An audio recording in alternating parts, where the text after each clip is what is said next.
On the day we celebrated the 50th wedding anniversary of our in-laws, I arrived late and pulled along my son to introduce him to Sael, Abigail.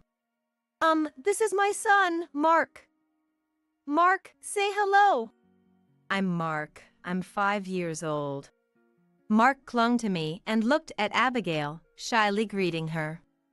Abigail, as I mentioned in my letter, my son has a congenital disability. Before I could finish, Abigail blurted out. EW, what a monster. Don't let it spread to my kids. In that moment, both Mark and I froze as if time had stopped. Abigail's husband didn't say anything, but his look of discomfort was evident, clearly wanting to keep his distance. Kevin and the in-laws were speechless and rigid. I couldn't believe what was being said to such a young child, filled with disbelief. Not knowing what to say to the insensitive remarks of Abigail and her company, I stood there motionless until I heard a voice from beside me. Do people hate me again? Mark looked down, desperately trying to hold back tears. Such words would hurt an adult, let alone a child. It's not contagious. He has albinism, which just means he was born with less pigment. Still a disease, it can spread. Scarlett, get rid of that ugly kid fast. Get out. My husband was trembling with anger. During the heated argument, tears fell from Mark's eyes. Interrupting Kevin, who seemed ready to confront Abigail, Phil Robert spoke up. That's enough. Don't ever come back. The relief was visible on Abigail and her husband's faces. They smiled triumphantly as if they had found someone who understood them. But their smiles quickly turned to surprise. What? Dad, what are you doing? My name is Harper, a 40-year-old housewife living with my husband, Kevin, and our son, Mark. Only 5 years ago, the thought of living happily as a family of 3 was unimaginable. Kevin and I had always wanted children but were unable to conceive. I desperately wanted a child, and so did Kevin, which led us to seek fertility treatments at a hospital. There were days when it was hard to see pregnant women in the waiting room, reminding me that children are a gift. Despite careful diet and health management, I often wondered why I couldn't have a child, leading to days filled with self-loathing. The fertility treatments were not only emotionally taxing but also a financial burden, leading to many tearful nights. During those times, the person who was always there to support me was none other than Kevin.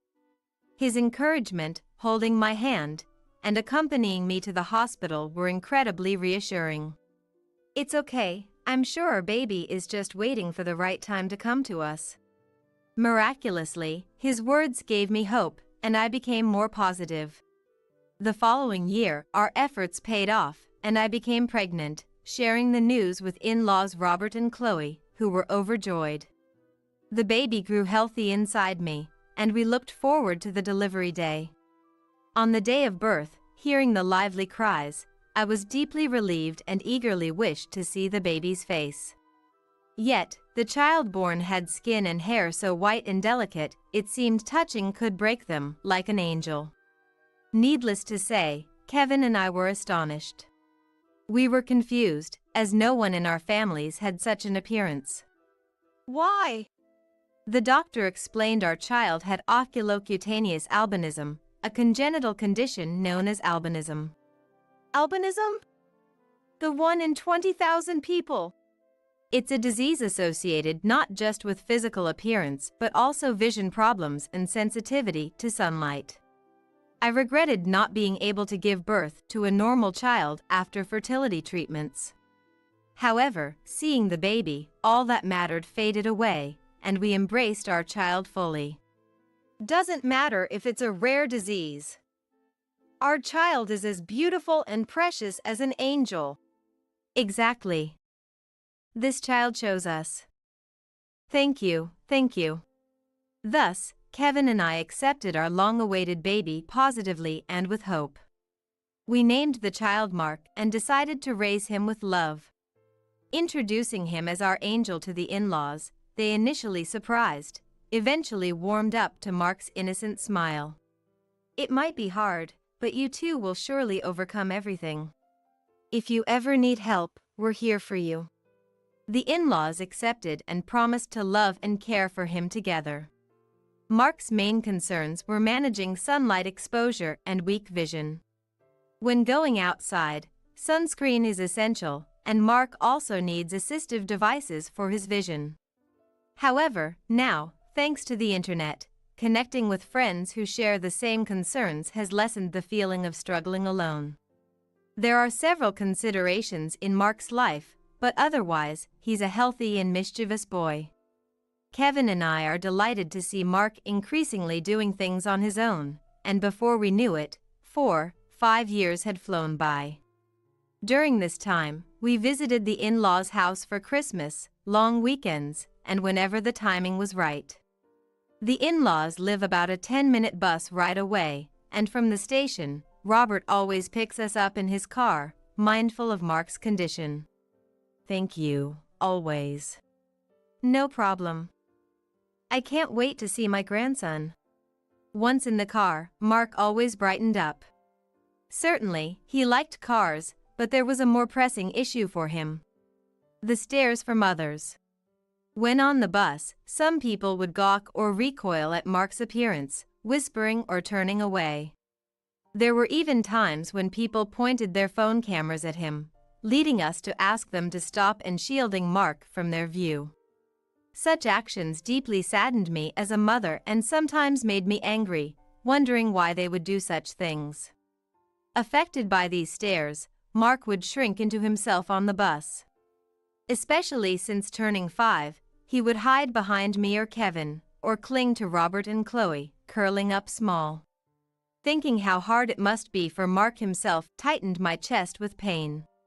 One night, before bed, Mark asked, "Mom, Dad, am I weird? Does everyone dislike me?" "Why would you think that?" I replied, "Because, in the train, everyone looks at me so much." Hearing Mark express his feelings was heart-wrenching, and I've never felt more distressed.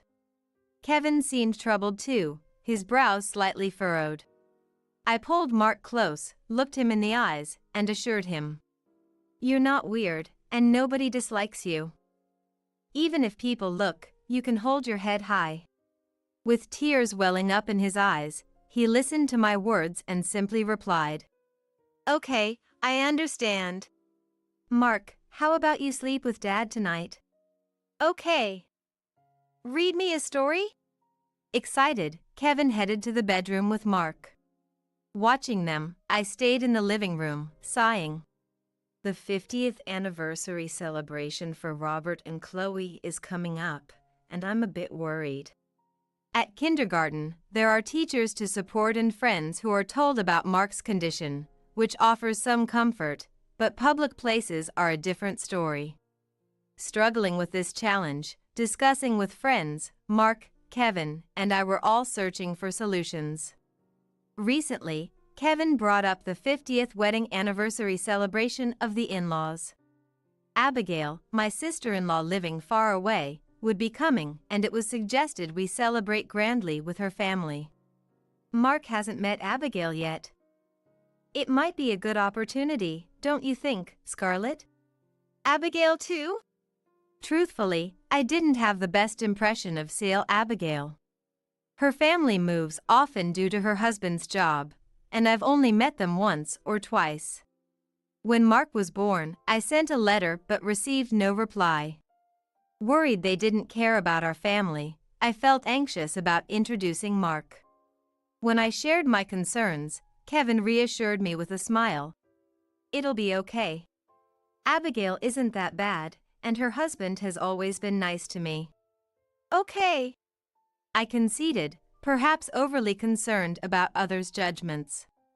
Maybe Abigail and her husband are genuinely kind, and the lack of response to my letter was just due to their circumstances.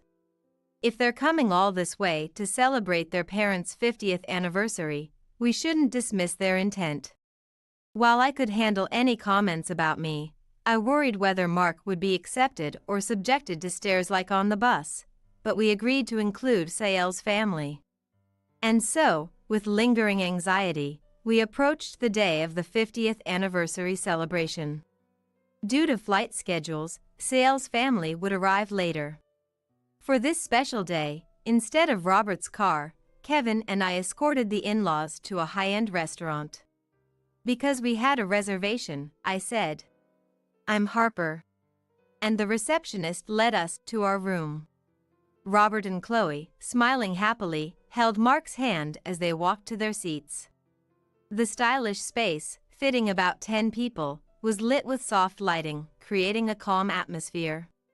"Grandpa and Grandma are happy." "I'm happy too." "Yes, Mark is happy too." Mark seemed to understand today was special, smiling more than usual. He was dressed in new clothes bought for the occasion, looking even cuter, which made the staff lady smile. After some time chatting, Sael's family arrived late. They appeared in formal attire, and Scarlett, Mark's cousin, was also dressed in a cute outfit. "Sorry we're late." "Dad, Mom, congratulations today." Abigail dropped her bag and greeted Robert and Chloe. Of course, Abigail's husband and Scarlett smiled and said, "Congratulations." When they settled, I nervously greeted Sael's family. Abigail, long time no see. Thank you for coming all this way today." Right." However, she responded indifferently, as if she barely knew me. Gathering my courage, I brought Mark over to introduce him. This is my son, Mark." "Say hello, Mark." "I'm Mark, 5 years old." Mark clung to me and shyly greeted Abigail. "Abigail, as I mentioned in my letter, my son has a congenital disability." Before I could finish, Abigail bluntly said, What a monster. Don't let it spread to us." Instantly, Mark and I froze as if time had stopped. Abigail's husband, without saying a word, clearly looked uncomfortable, clearly wanting to keep his distance. Kevin and the in-laws were speechless and stiff. I was filled with disbelief at what was said to such a young child. Not knowing what to say to the inconsiderate Abigails, I stood there motionless, but then I was brought back to reality by a voice from beside me. "Am I disliked again?" Mark looked anxious, holding my hand. Laughing, Abigail said, "Yeah, nobody wants to see Mark's face." Mark looked down, trying hard not to cry. Such words would hurt an adult, let alone a child. I thought about slapping Abigail right there, but hugged Mark tightly instead. "What are you saying, Abigail? That's not true." "That's right. Abigail, how could you say that?" Chloe hugged me and Mark in defense. What? Mom, you're defending that monster? It's gross, like, it's all white and has white hair. Is it contagious? Get it away if it's going to spread. It's not contagious. It doesn't spread. He has albinism, a condition of being born with less pigment. So, it is a disease. It could spread. Why did you bring him? Stay away. Scarlett, stay back. Abigail, don't say that. Mark is not a monster, nor is it contagious. Don't treat him like a leper. Kevin, is that really your child? Unbelievable. Why don't you understand, Abigail? Just get rid of that ugly kid, fast. Get out. Kevin's hands trembled with anger. During the heated argument, tears streamed down Mark's face. Intervening before Kevin could confront Abigail, Robert spoke up. That's enough. Don't ever come back. Relieved were only Abigail and her husband. They seemed to have found an ally, their faces wearing a triumphant look as if to say so. But that smile quickly vanished, turning into a look of surprise. What? Dad, what are you doing? Robert had grabbed Abigail and her husband's bags and threw them out of the room. Then, after clapping his hands together, he turned back to the astonished couple. To treat a polite child who greeted you upon meeting for the first time like this. That's not my daughter. You are the monsters. I don't want to see such ugly faces. But Dad, what if you and Mom catch it? I'm worried. No need to worry. If you had the heart to worry about me, you could have considered Mark's feelings too. Why didn't you? No, come on, that's just not normal, no matter how you look at it. Stop saying such heartless things. Get out now. Abigail's couple was taken aback by Robert's demeanor, unseen by Kevin and me before. They seemed to want to say something more, but then a voice exclaimed, Stop it! All eyes, including Kevin's, turned to the source. Surprisingly, it was Scarlett, dressed in her cute outfit. Her cheeks flushed. Albinism isn't contagious, and he's not a monster. Why would you say that?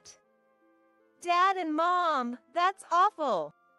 She declared this with all her might, tears streaming down her face. That alone showed she was angry and hurt for Mark, which made me incredibly happy. Yet, Abigail harshly responded to her daughter. Scarlett, be quiet. You don't know anything. You're the one who doesn't know anything, Mom.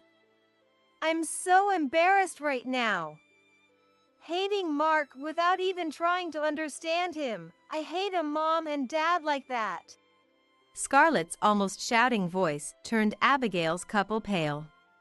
Undeterred, Scarlett ran to Mark, towering slightly like an older sister, and gently stroked his head. Don't cry. You should smile. You're not a monster, and you're not disliked. The people who say that are wrong. Yeah. Both Scarlett and Mark's faces were smeared with tears and runny noses. It was difficult to get Abigail and her husband to understand Mark, but Scarlett was different, which was reassuring. Seeing Scarlett approach Mark and pat his head, Abigail seemed to snap out of it, hastily leaving with her husband without a word. The commotion drew the attention of other patrons outside, likely making Abigail's family feel unwelcome. While some staff members asked patrons to return to their seats, we resumed our conversation as if nothing had happened. The rest of the meal went smoothly, without tears or derogatory words, marking a peaceful time. After the 50th wedding anniversary celebration ended, and we returned to our usual lives, I was struck by a question. How did Scarlett know about albinism? Kevin, did you talk to her on the phone? No, I haven't. I thought you had told her, Harper. Wondering how she knew about Mark without us telling her, we received a letter. The sender was Scarlett, who had apparently gotten our address from Robert and Chloe. The letter, written on cute heart pattern stationery like that of a young girl, contained her earnest words. After dinner that day, we decided to read the letter together. The letter began with "To Mark's mom and dad," sharing Scarlett's personal thoughts on people with albinism. Scarlett, due to her parents' moves, had changed schools several times, about 3 in total. At one of her previous schools, there was a child with albinism similar to Mark. This child had white hair and wore special glasses for poor vision, but after the teacher's explanation, all classmates respected and treated the child well. And Scarlett liked that child. Without discrimination against anyone, not minding their own disability, and being kind to everyone, she found them genuinely cool and fell for them. Even with poor eyesight, they had great hearing, were good at singing, and could play the piano. I wanted to be as kind as them, but Mom was different. On a day when parents gathered, seeing the albino child with Scarlett, Abigail frowned immediately. Scarlett, Who's that child? Dyeing hair in elementary school? And those ugly glasses don't suit at all. You shouldn't play with that child, okay?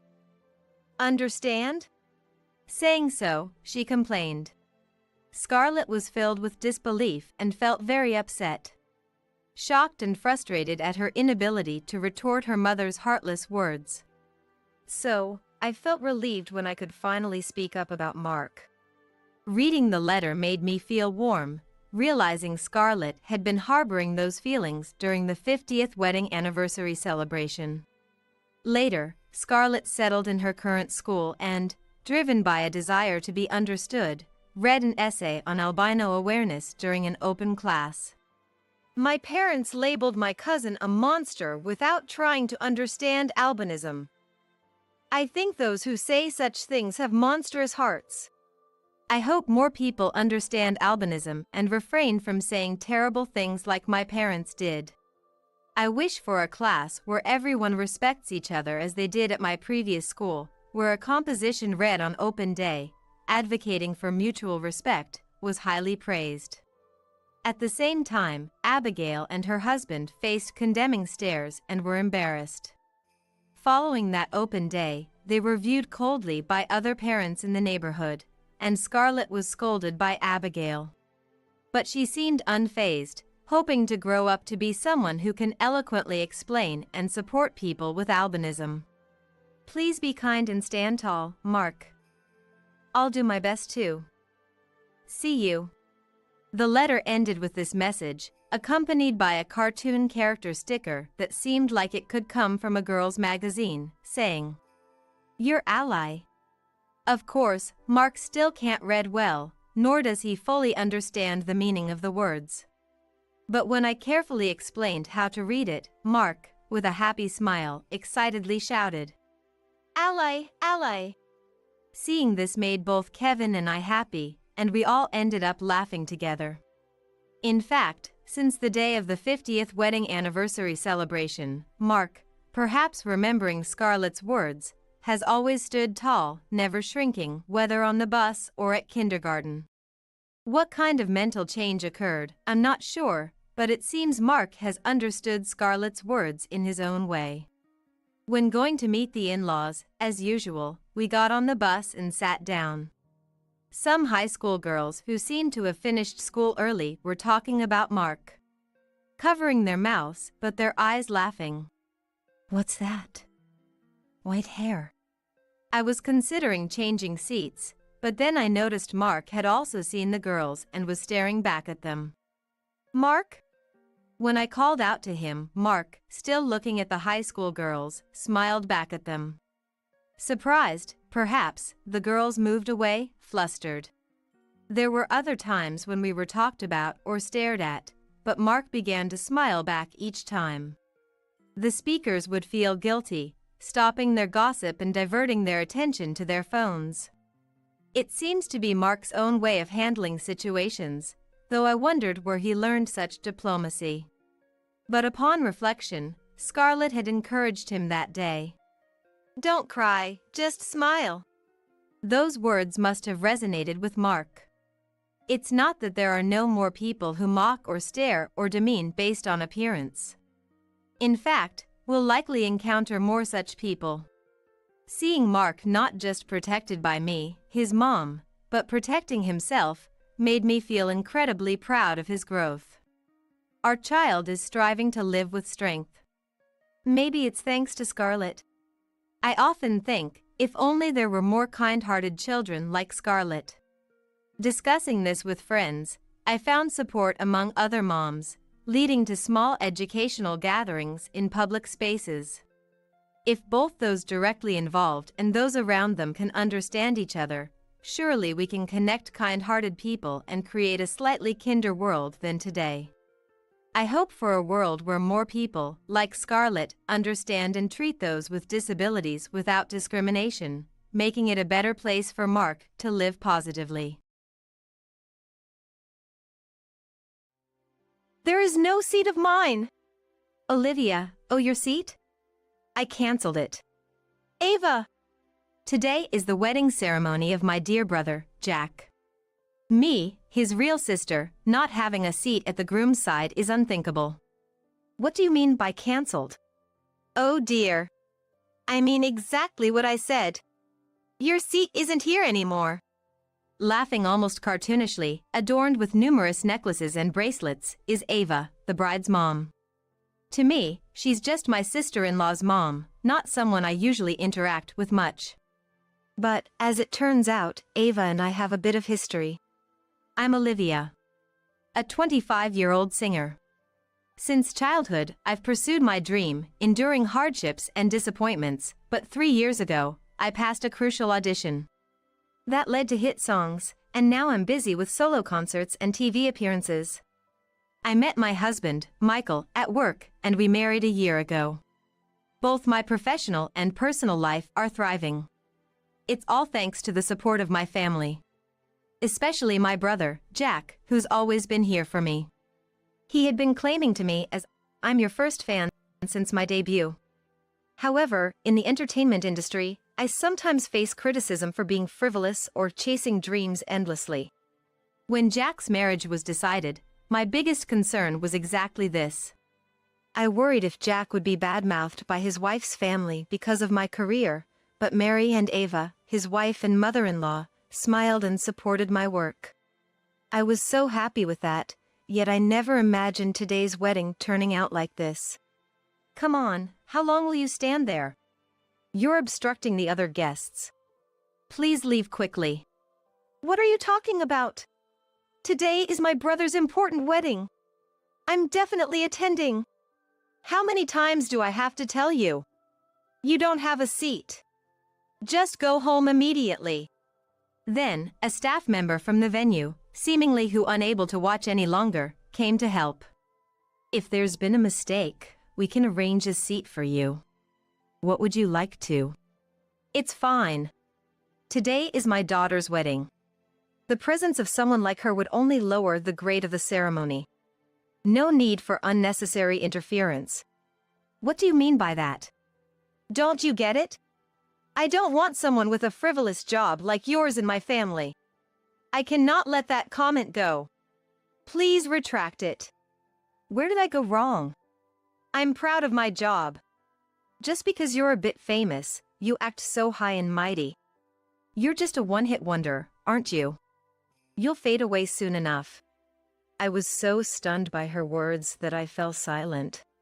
My husband Michael, perhaps out of anger, had gone pale and was glaring at Ava. Was Ava really so pleased with our situation? She dramatically spread her arms wide with a triumphant look. Her heavy bracelets clanged loudly. If you really want to attend badly, there's one condition. If you can meet it, you're welcome at the wedding. All right, let's hear it for now. Though I was thinking, what kind of condition? I prepared to listen. Ava's face twisted into an even more satisfied, mocking smile. Quit your singing career. Then I'll allow you to attend. I couldn't help but raise my voice at Ava's outrageous suggestion. Ava snorted arrogantly. Her expression seemed to say, "There's no way you could do that." She knew I couldn't accept such a condition and seemed to enjoy seeing me struggle. You can't do it, can you? You always put yourself first. Your job is more important to you than your own brother, isn't it? Such a selfish and detestable woman. There's no place for you here. Just leave. Shocked by her cruel words, my husband Michael started to retort, but I pulled his arm to stop him. Michael looked at me unhappily, but I shook my head slightly and then faced Ava squarely. Understood. Then, we'll leave here. What? Michael, let's go. Wait a minute. This is your own brother's wedding, are you sure? Ava seemed panicked as I began to leave the venue, was saying nonsensical things. My reaction must have been quite different from what Ava had expected. Perhaps she thought I would be crying, begging, "Please let me attend the ceremony." Right after leaving the venue, I heard Ava's screeching voice. How insolent! But I didn't stop. As I walked down the corridor, I heard someone calling my name from behind. Turning around, I saw Jack running towards me, looking frantic. Sis, I heard everything.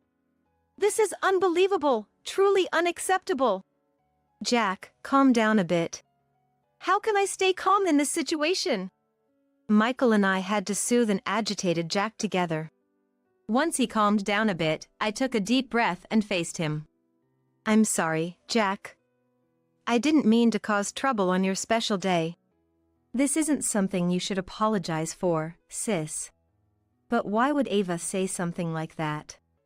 Well, anyway, now things happened like this. I'm calling off the wedding. Then it's my turn to be surprised. What? Wait a minute. That's too much. I can't have a wedding feeling like this.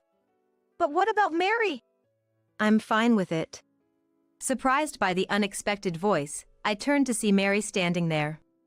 Dressed in a beautiful white wedding gown, Mary looked like a fairy, but her face was clouded with sadness. This pained my heart even more. I'm sorry that my mom's behavior. I don't understand why she did that. It's not Mary's fault. But I can't go on with the wedding knowing I've caused you such distress. We'll explain it to the guests. So, sis, don't worry about it. All right. But don't push yourselves too hard. Sis, I'm sorry. I'll come and apologize properly later. I'm very sorry. Mary. Tears streamed down Mary's face as she apologized repeatedly, and I felt like crying too. What should have been the happiest day of her life was ruined. This made me even angrier at Ava. But there was nothing more we could do there. Michael and I left the venue with feeling terrible. According to Jack, who called me that night. When Ava heard the wedding was cancelled, she was furious. Seemingly oblivious that she was the cause, although she ranted about the preparations and the money spent. However, an angry, tearful Mary and Ava's husband, now aware of the situation, scolded her, and she reluctantly backed down. Jack and Mary told the guests that a family member had fallen ill as an apology. Not revealing the truth was probably their way of showing some mercy to Ava. Thinking of their feelings, I felt deeply saddened. How did things end up like this? While Jack and Mary's support was comforting, but I couldn't help feeling down, blaming myself for being a singer. A week later, Michael and I visited Jack's house. We had received a call from Jack and Mary, who wanted Ava to join them in making a formal apology. They should be the ones coming to our house. Ava absolutely refuses to do that. Are they really sorry then? I think so too, but considering Jack and Mary's feelings.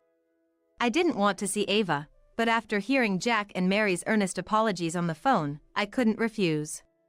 Besides, I had something important to resolve. Sis, sorry for bothering you today. Mom, come on, greet them properly. They apologized repeatedly as we arrived. Ava, looking displeased, merely muttered, "Oh, hello." Seeing this, an almost tearful Mary scolded her. I was beyond anger, so already wanting to leave, but I didn't. Because Jack urged, "Please come in." Michael and I sat down, opposite side was Jack and Mary, with Ava also seated.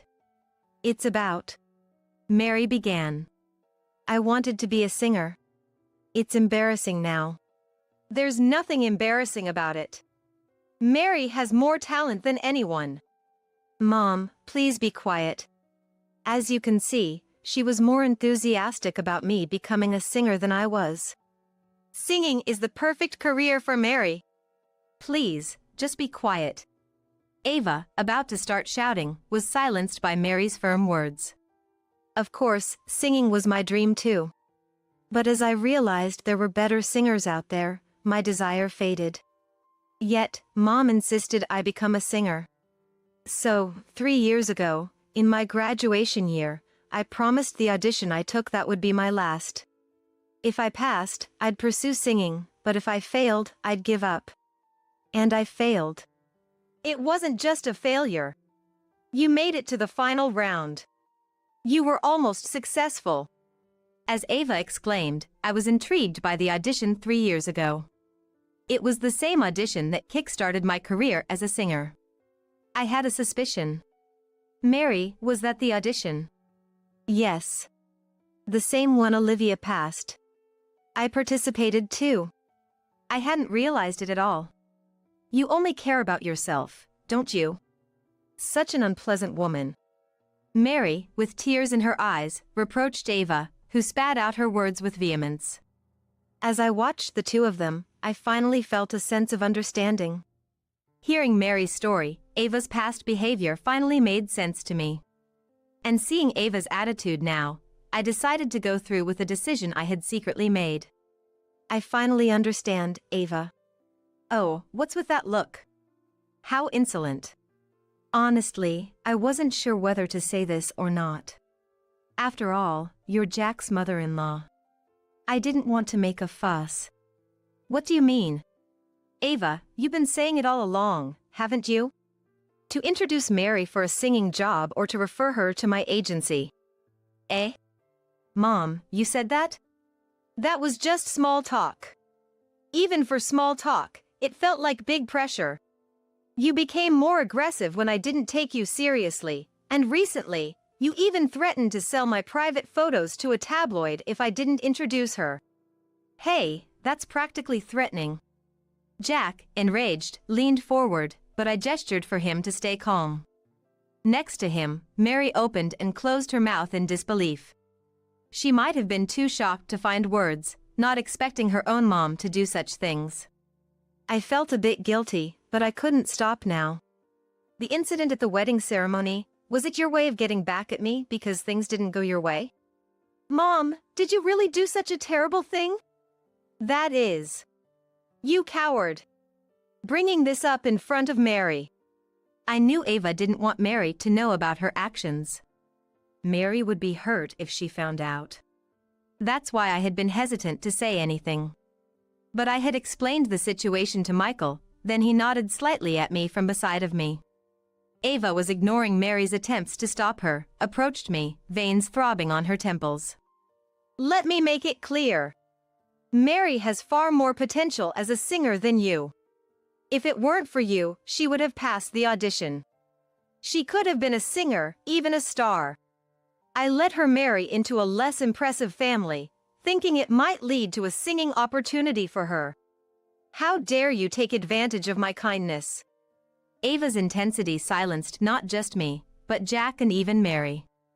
As we stood there stunned, Ava continued her irrational tirade. You probably used some dirty tricks to pass that audition, didn't you?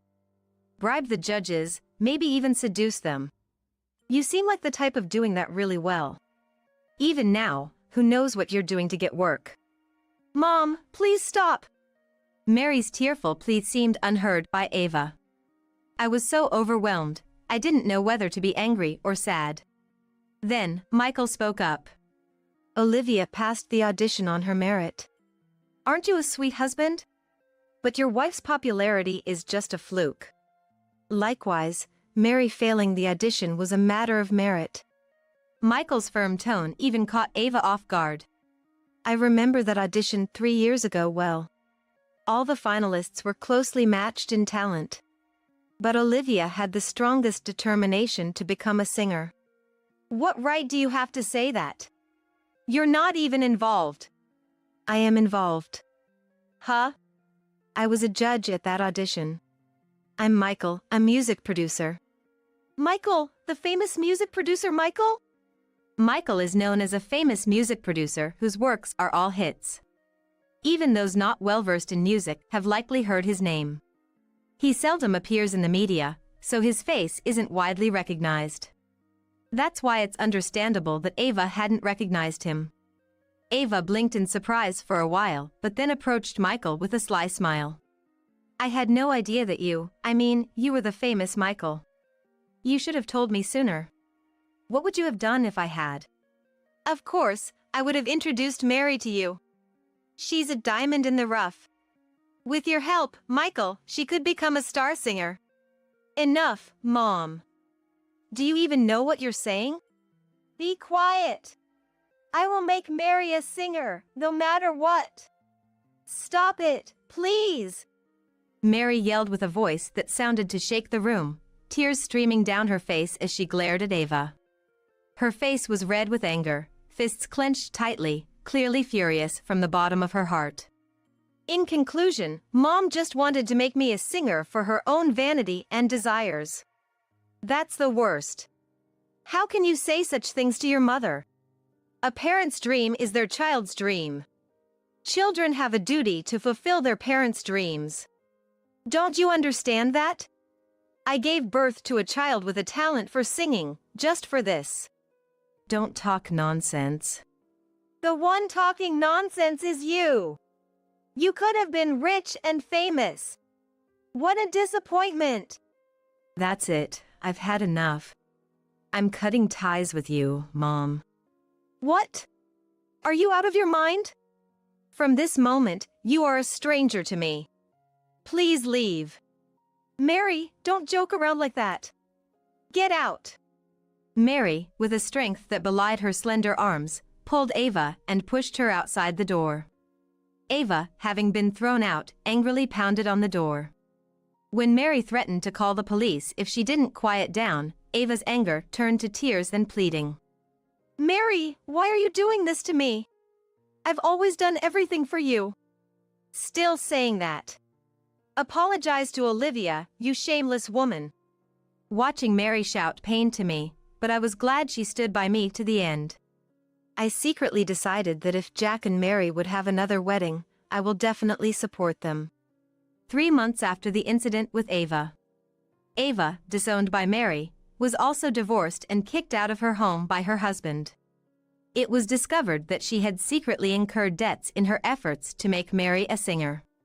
She faced claims for damages to her family and me, as well as the wedding cancellation fees, which further increased her debts. Now, she's living modestly, working part-time to repay her debts. Having been a housewife for so long, it's been tough for Ava to work outside. She frequently contacts Mary, saying, "We're family, after all." But Mary firmly rejects her each time. This experience taught me that being a well-known name can unexpectedly attract resentment. Although having achieved my dream, I consider myself fortunate and will continue to work hard as a singer. The compensation money from Ava was given to Jack and Mary, which they used for their rescheduled wedding. Seeing them finally happy was a great joy for me. Finally, my sister Whitney has given birth. Our family was overjoyed, and even though it wasn't Christmas, relatives gathered together. The stars of the show were, of course, Whitney and her baby. With food and drinks ready, the party began. After we all toasted, my husband Brad approached Whitney and the baby. Whitney handed the baby to Brad, and he held the baby in his arms. Brad looked at the baby with such a loving gaze, as if he were holding his own child. Hello, baby. Oh, you're so cute. After admiring the baby, he turned to me and said, "If only you could actually have kids." Followed by a sigh. Still really cute. Wonder who it looks like. He insulted me in front of all the relatives, seemingly unaware of the icy atmosphere that followed. In the frozen silence, the family gathered around Brad and Whitney, enclosing them. Whitney and Brad, engrossed with the baby, hadn't noticed until Whitney's husband Chuck spoke up. It really doesn't seem to take after me. There are elements of Whitney, though. He confronted Brad calmly. It seemed Whitney and Brad finally noticed the awkward air. Surrounded by relatives, they looked to be huddling together. Overall, Brad.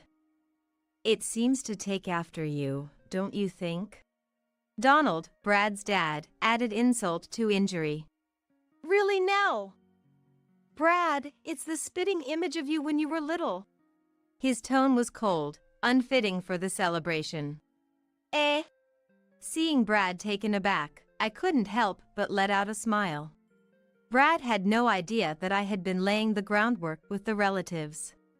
I'm Zoe, 42 years old. My life has been nothing extraordinary. Not academically gifted, nor athletically talented. Not the type to stand out, I've probably been forgotten by my classmates, leading a plain life. I have a younger sister, Whitney. Unlike me, Whitney is beautiful and stylish. Though our age difference spared me from blatant comparisons, from what I saw, Whitney was adored by many from a young age. Becoming a show-off in elementary school worked to her advantage, making her a central figure in her class. People gravitated towards her, regardless of gender, and after school, friends were always coming over. As she grew older, perhaps thinking little of my plainness, Whitney would say, "Zoe, you're so plain. Make sure not to show your face when my friends are over." Ignoring me even when her friends weren't around. Confused by Whitney's attitude and feeling uneasy around my own sister, I decided to move out. I had a job lined up and had saved some money from working part-time while attending college. So I moved out without anyone stopping me. It was lonely at times, but being alone was more comfortable than being nagged by Whitney. Occasionally, when I visited home, I heard from Mom that Whitney's behavior seemed to be getting worse year by year. By the time she was in high school, Whitney started going after people's boyfriends. And Mom would come to me for advice. But since I had no experience with love, all I could do was try to console Mom. In the end, Whitney never changed, and Mom's worries never ceased. I became close to a senior coworker while working together on a project. His name was Brad.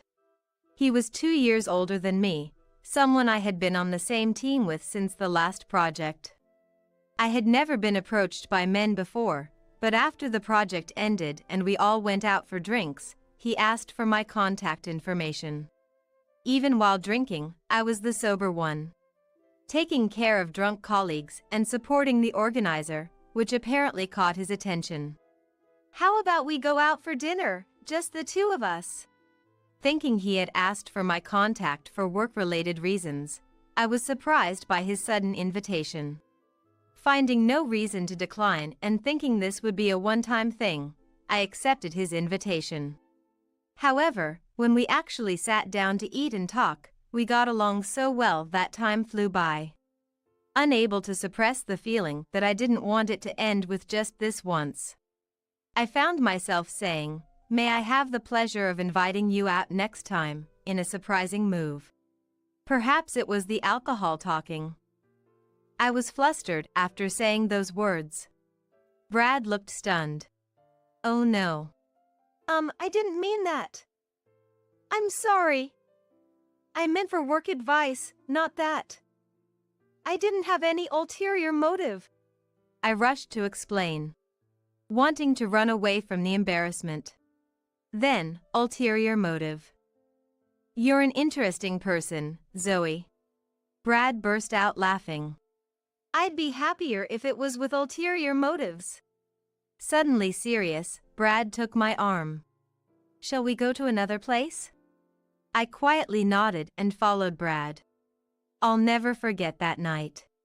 Even after we got married, we would laugh about it when recalling that time. My first love at 28 felt embarrassing, but he accepted me and took the lead. With him, my once plain life seemed to blossom into something beautiful. At 28, I finally understood what love was, and I gained confidence. 2 years later, he proposed, and we got married. Me, Zoe, 30 years old.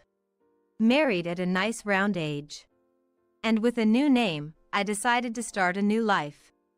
I got along well with Brad's parents, especially Mael, as if we were friends. The common mother-in-law and daughter-in-law conflict was non-existent for us. Whitney, attending our wedding, seemed enraptured by the atmosphere, barely acknowledging me. After the ceremony, as Brad and I were heading to the next venue, Whitney ran up to us. "Zoe, today's wedding was so beautiful. It makes me want to get married soon too." Any past resentment seemed gone. Whitney smiled at me. "It's about time I settled down too. Not just any man will do. I'll find the right one and have a wedding that everyone can celebrate." It seemed our wedding made her crave a normal happiness. Declaring her intention to change, Whitney left. I was stunned by our brief exchange, but wanted to believe in her words of change. If my image had cast a positive light on Whitney, then I was satisfied. Feeling that years of resentment had dissipated made me genuinely happy. I looked forward to having face-to-face conversations in the future. Since my marriage, Mom's worries shifted from Whitney to me. Yes, about children. Getting married at 30, I understood my parents' eagerness to see grandchildren. Of course, I wanted children too. I was working but planned to quit if I had a child. Initially, I hadn't thought deeply about it, but as time went on, I grew tired of Mom's constant nudging. Wanting to respond to my parents' feelings, I began to excessively consult with Brad. Initially, Brad took it lightly, saying, "Don't rush, it'll happen when it's meant to." However, as I repeatedly brought up the same concerns, "Come on, I'm tired today.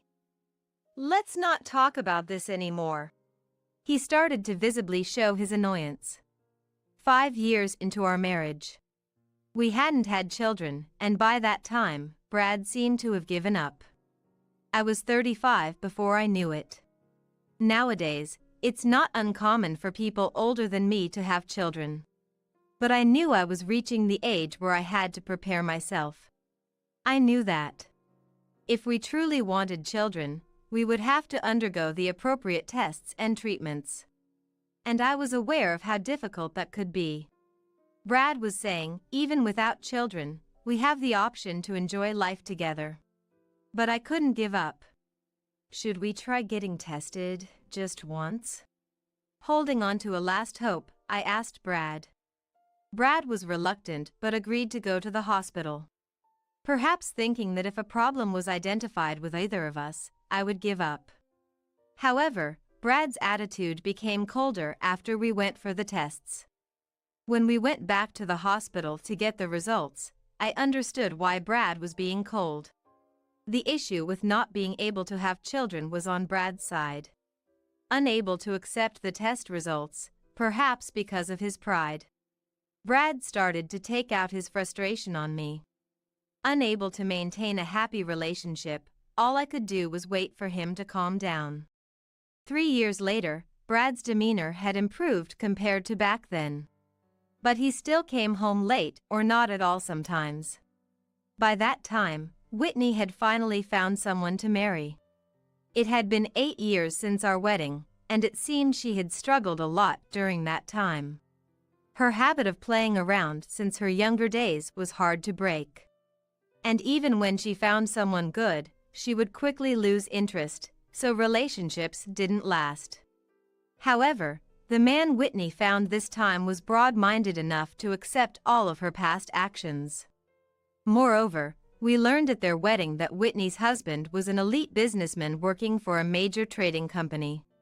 How they met and got to the point of marriage was unclear, but seeing Whitney happy reminded me of my own early marriage days. I hadn't imagined things turning out this way back then. Still, I believed that marrying Brad was my happiness. Even without children, we could still make it as a couple. Watching Whitney in her wedding dress, I reaffirmed my love for Brad in my heart. Realizing that children were not in the cards for Brad and me, Mom shifted her hopes to Whitney. Honestly, I was relieved to no longer be pressured by Mom. Whitney was still in her 20s and likely to meet Mom's expectations.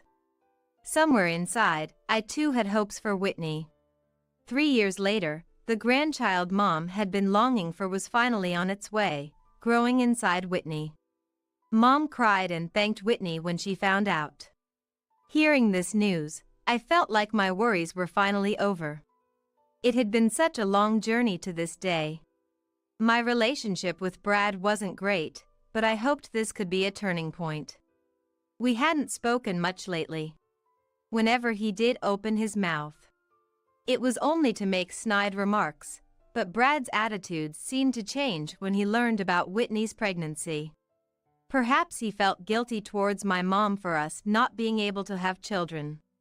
As Whitney's belly grew, conversations with Brad increased. Whitney's due date was drawing close. At home, The anticipation for the first grandchild made Dad and Mom restless. And then, Whitney finally gave birth. Our family was overjoyed, and relatives gathered together even though it wasn't Christmas. Attending Whitney's baby shower were Brad and me. Brad's parents, Whitney and my dad and mom, and Whitney's husband Chuck and his parents. It was the first time so many relatives had gathered together. The stars of the show were, of course, Whitney and her baby. I was busy in the kitchen preparing the food and drinks. With everything ready, the party started. After we all toasted, Brad approached Whitney and the baby.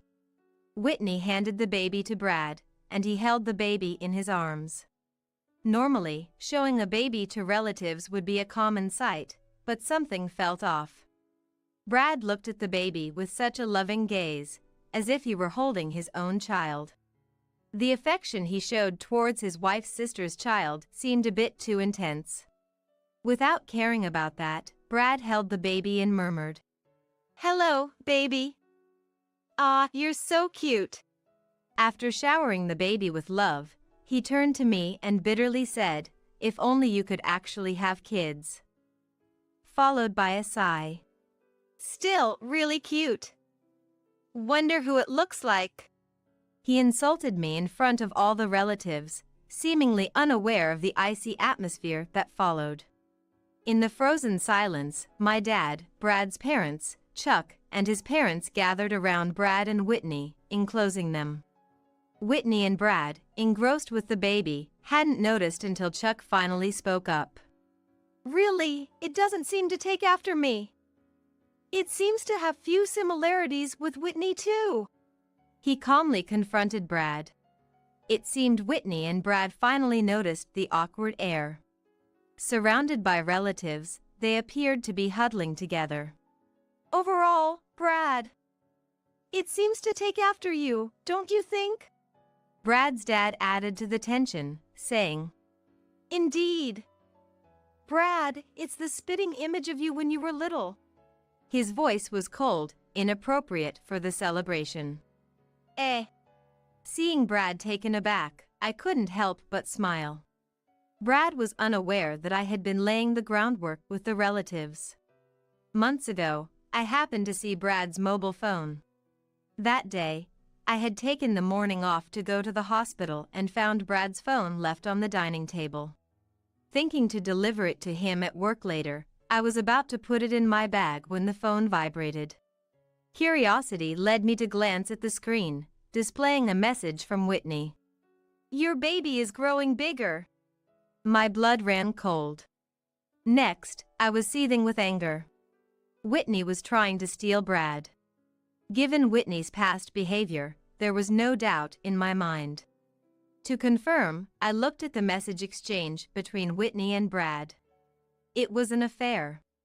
Whitney planned to pass Brad's child as Chuck's. Brad was waiting for the right time to divorce me and remarry Whitney. I took photos of the message exchange as evidence. Since then, I've acted oblivious.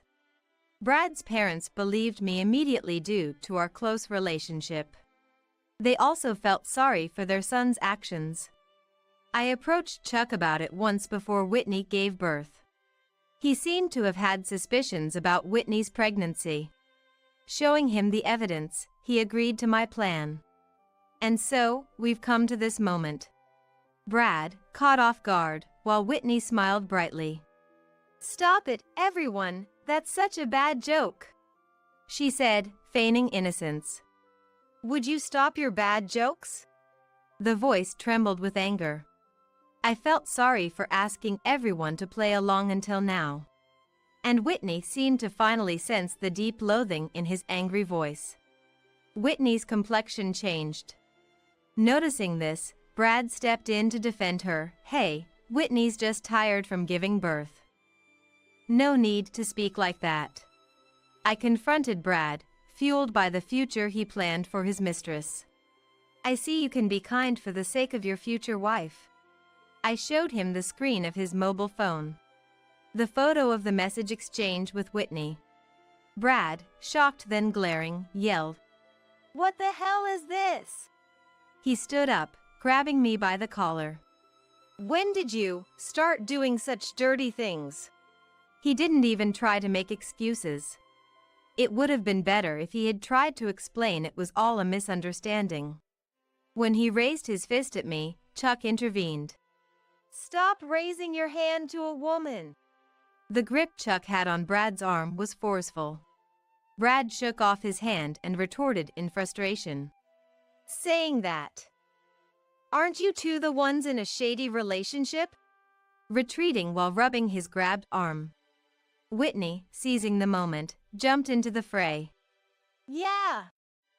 Instead of doubting Brad and me, you should be looking into these too. However, it seemed like no one was listening to her. The silence was broken by me and Whitney's dad. Enough, Whitney. Dad had always been a man of few words. He was gentle and, according to Mom, sometimes too soft, never getting angry at Whitney's misbehavior. But this time, he couldn't stay silent. It's your bad habit, isn't it? I thought you had changed after getting married, but stealing your sister's husband. Dad spoke quietly but with a voice as cold as ice to Whitney. I should have scolded you more.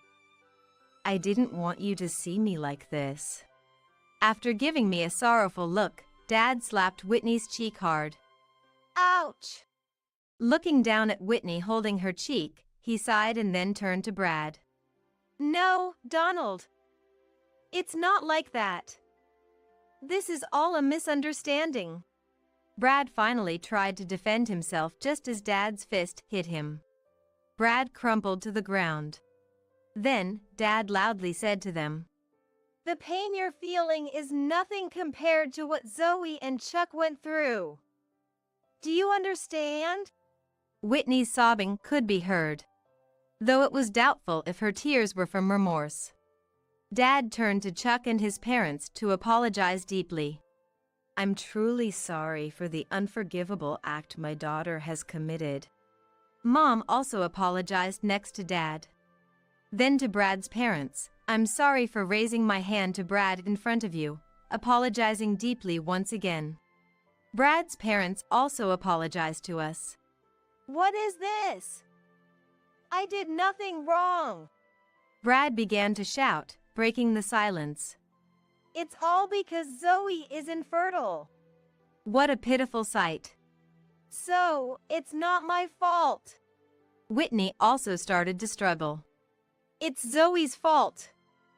Having such a wonderful husband but not being able to bear children. So I decided to have his child instead. Whitney seemed to realize midway. No one was on their side.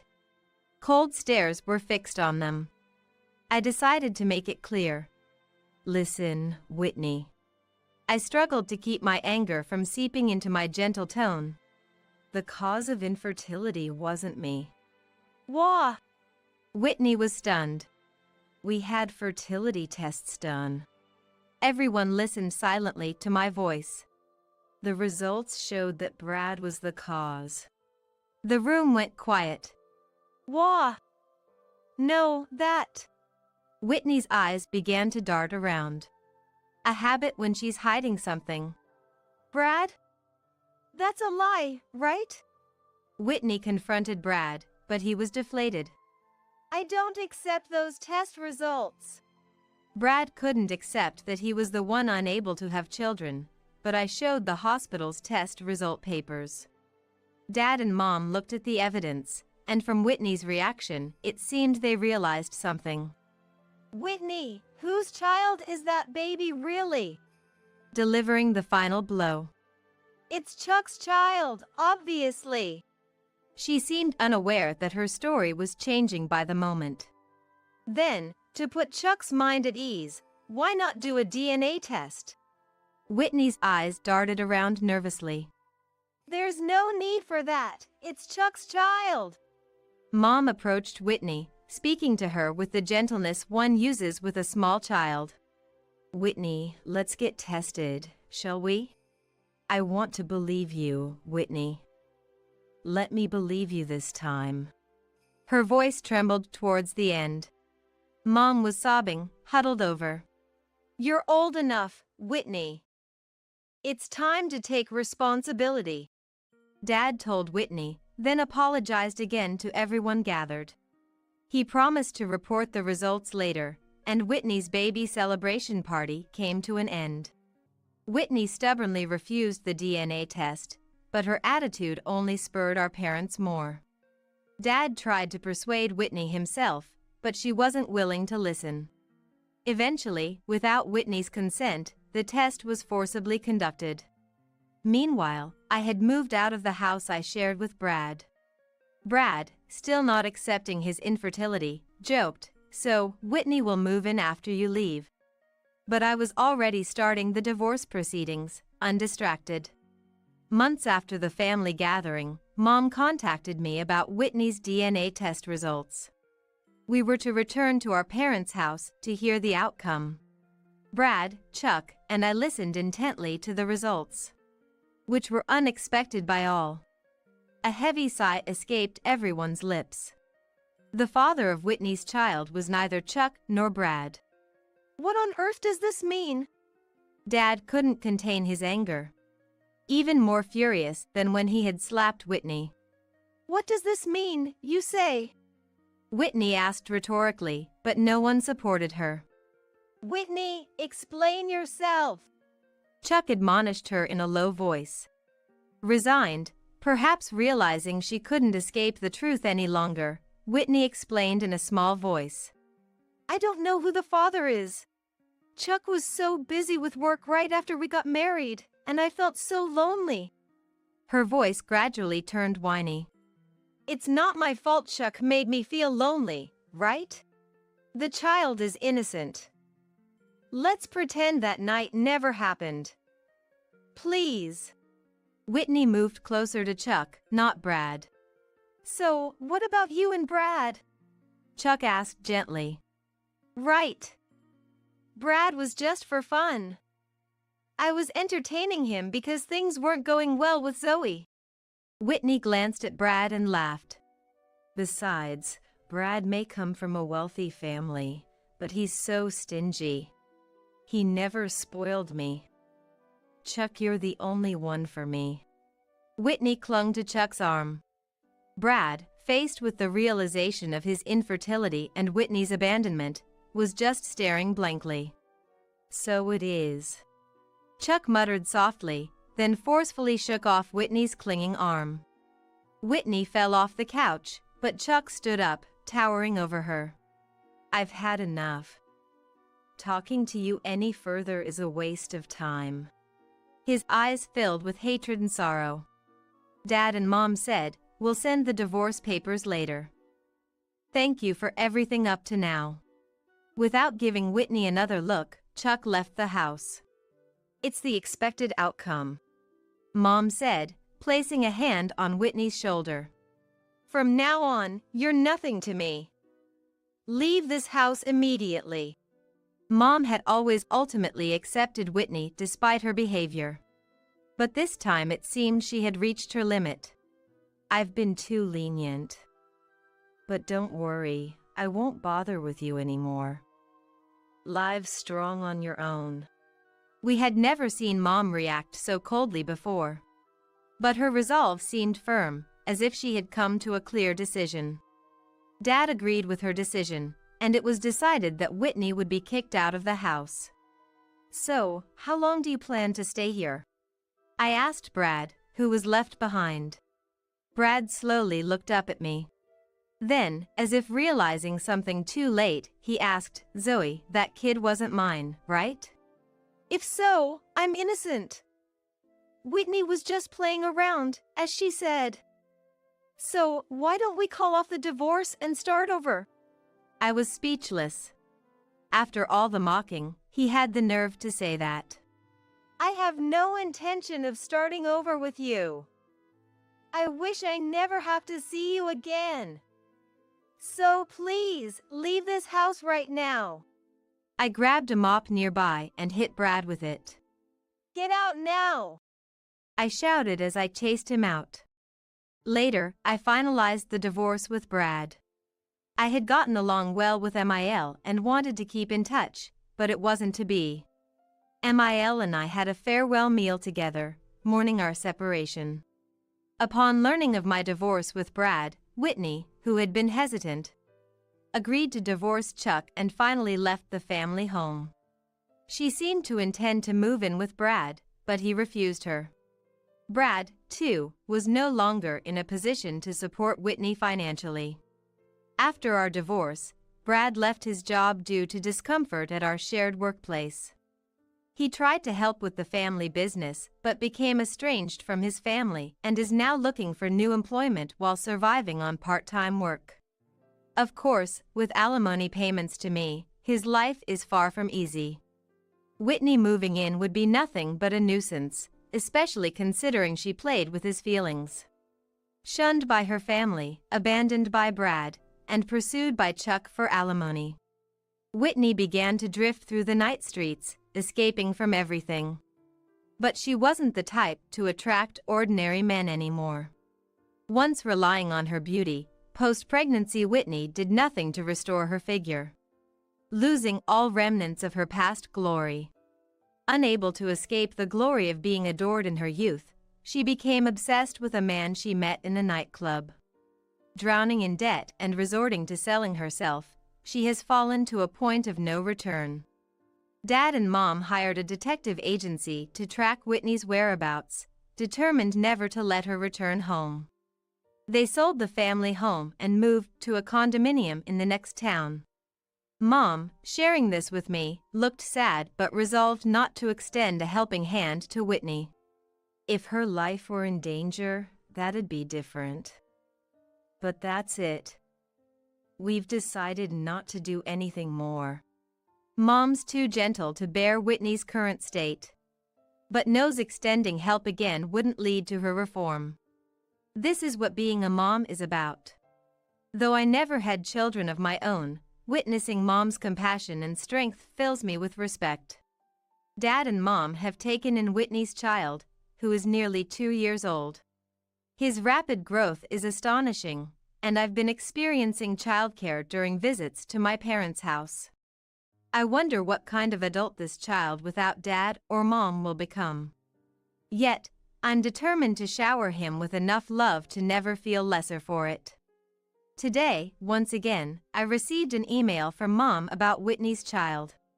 We are planning to go on a trip together on the next day off. On my way home from work, I looked up at the night sky and wished for the child's growth. May he grow up to be honest, bright, and earnest. And then, I returned to my solitary apartment, where no one waits. Don't make cakes that taste bad. It looked suspicious, so I tasted it first.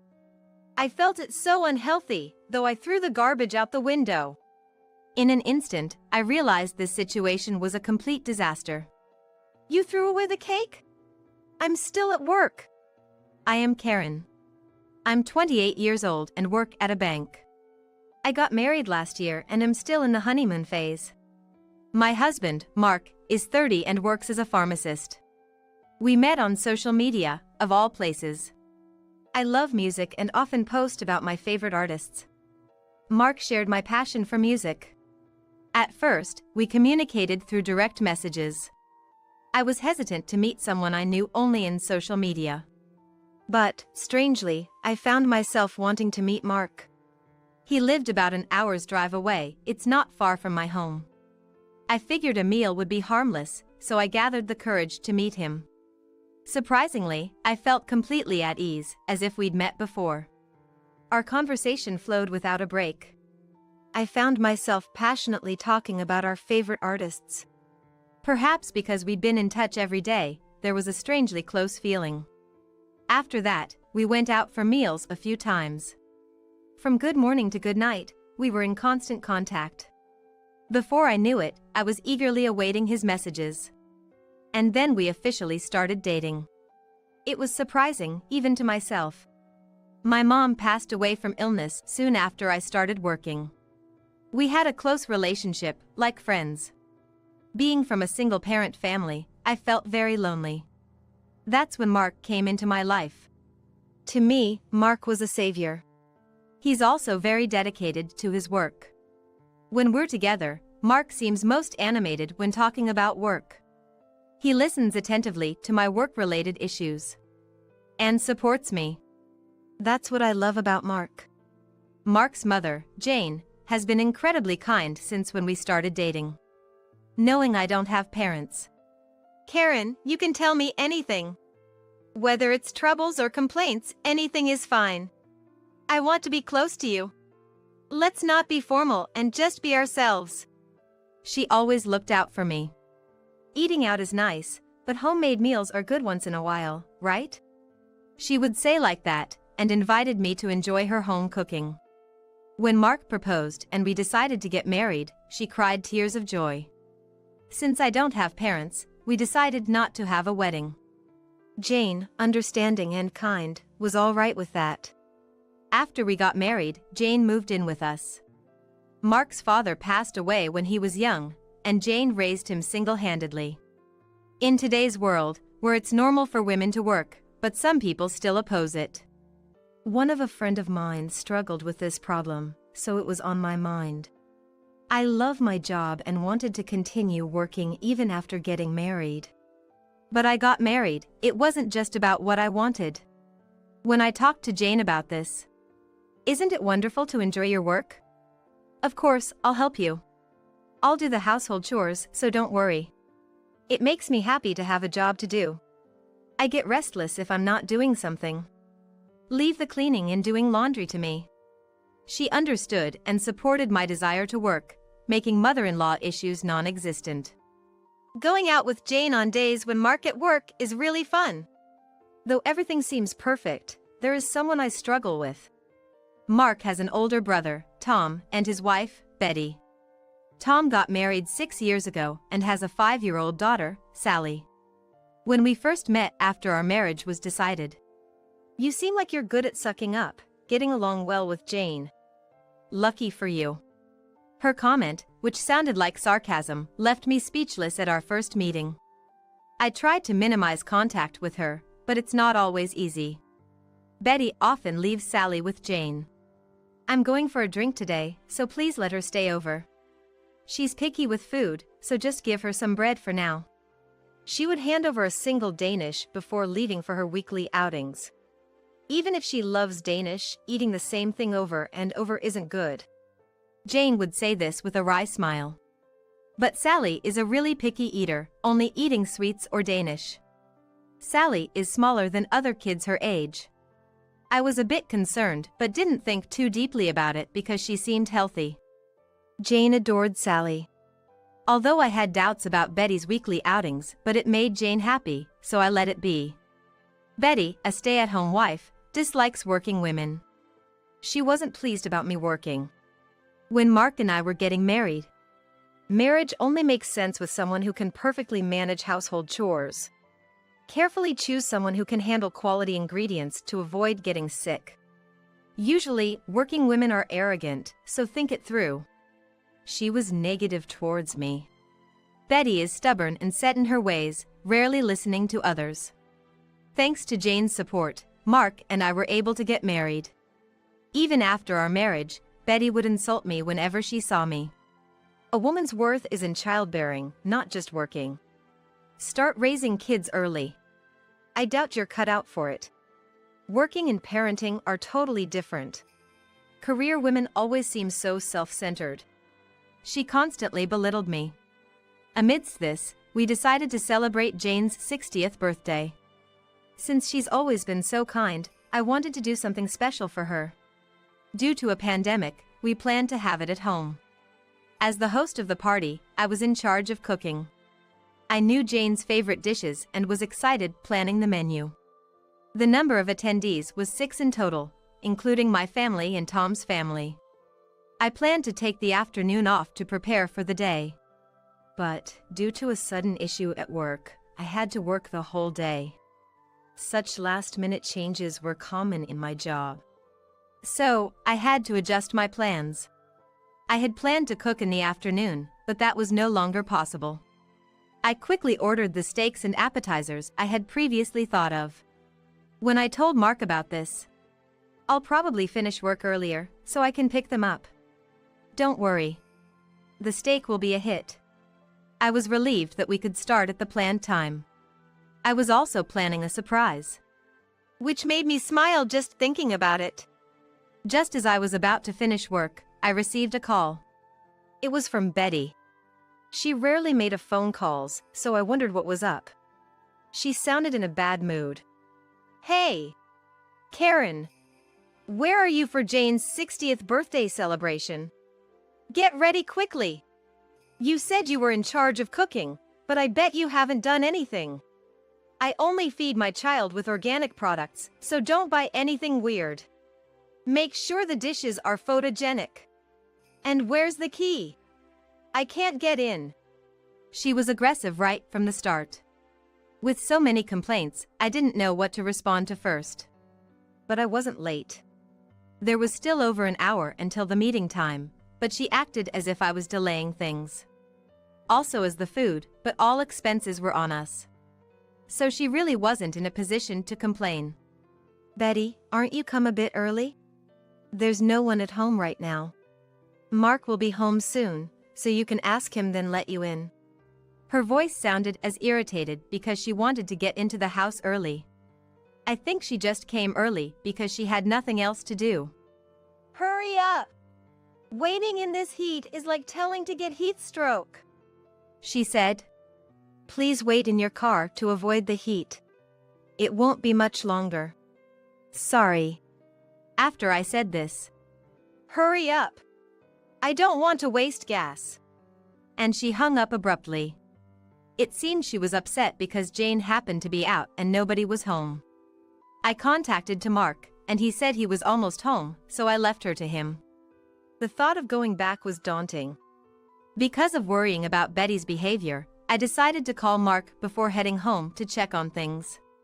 Then, I learned that Sally was happily playing in a plastic pool Jane had set up at home.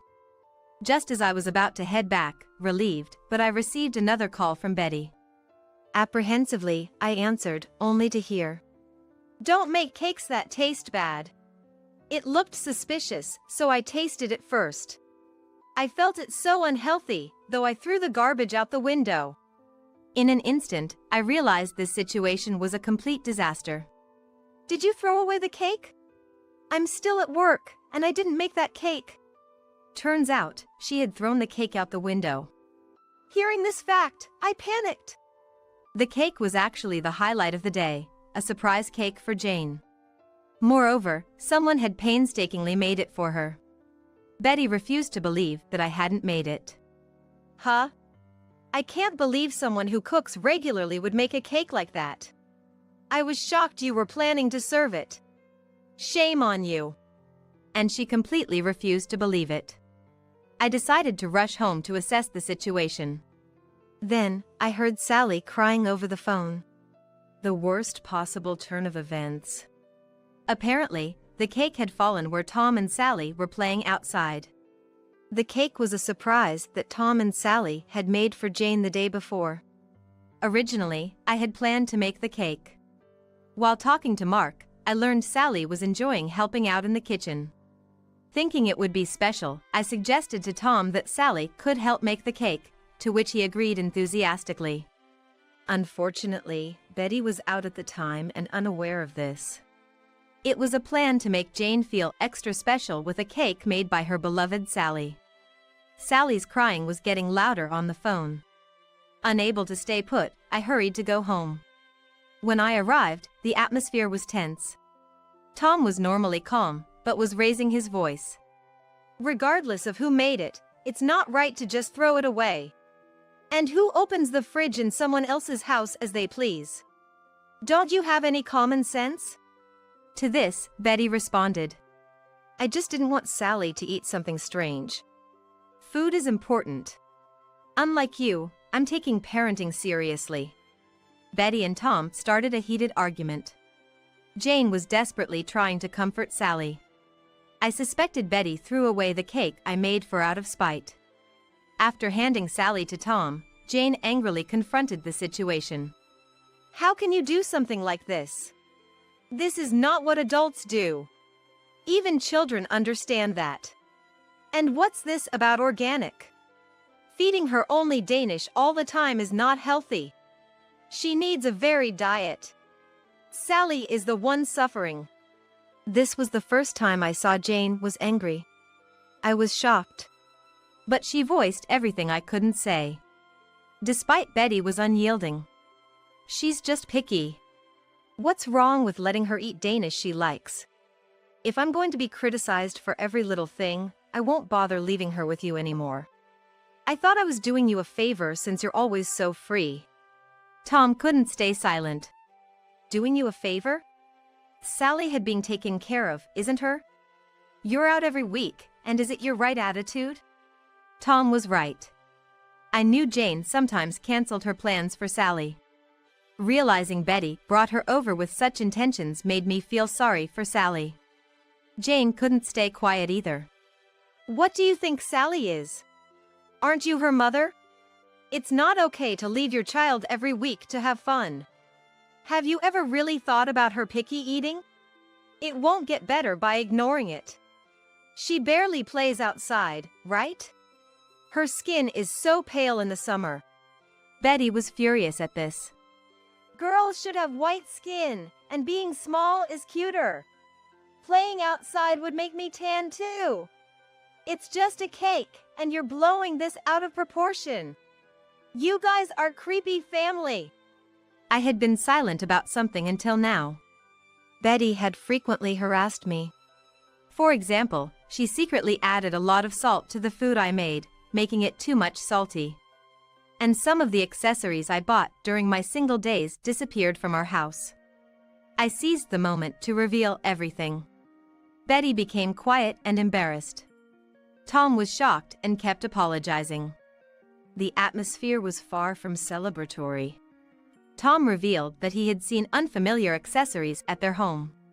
Betty quieted down after this. I just borrowed them, that's all. You're making a big deal out of nothing.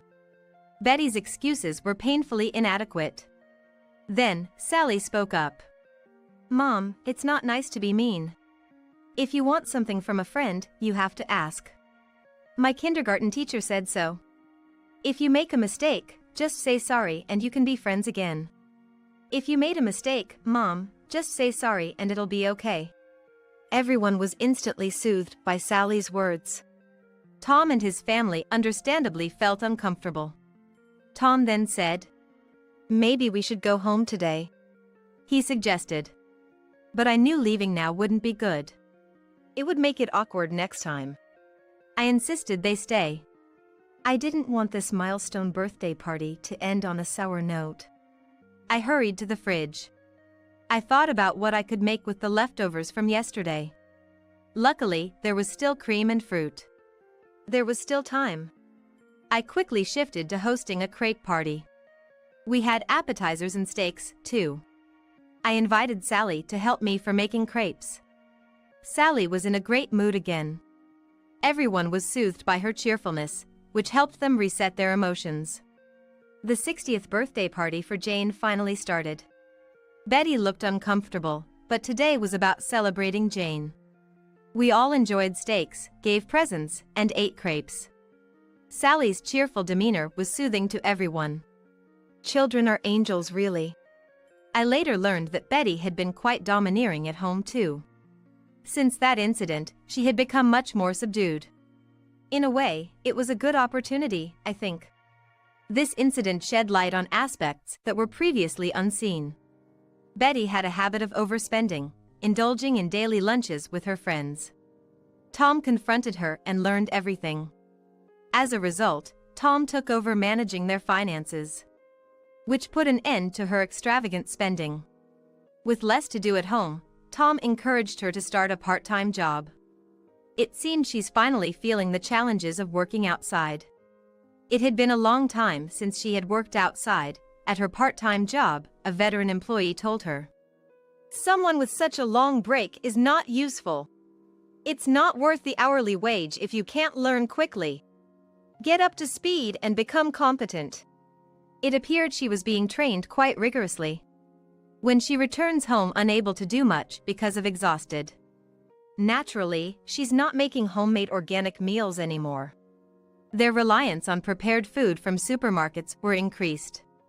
However, there was a positive side to this change. Sally started eating a lot more. She was no longer interested in Danish, but in hamburgers, pizzas, and chicken tenders. It seems she had never enjoyed such kid-friendly meals before. Children generally don't favor organic or low-carb diets. Now, Sally says, "For my birthday, I want to eat store-bought hamburgers and fried chicken." Her appetite has improved.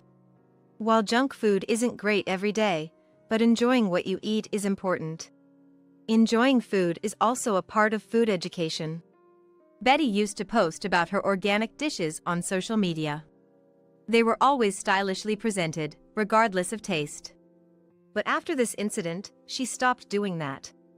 It seems she was seeking validation through social media likes.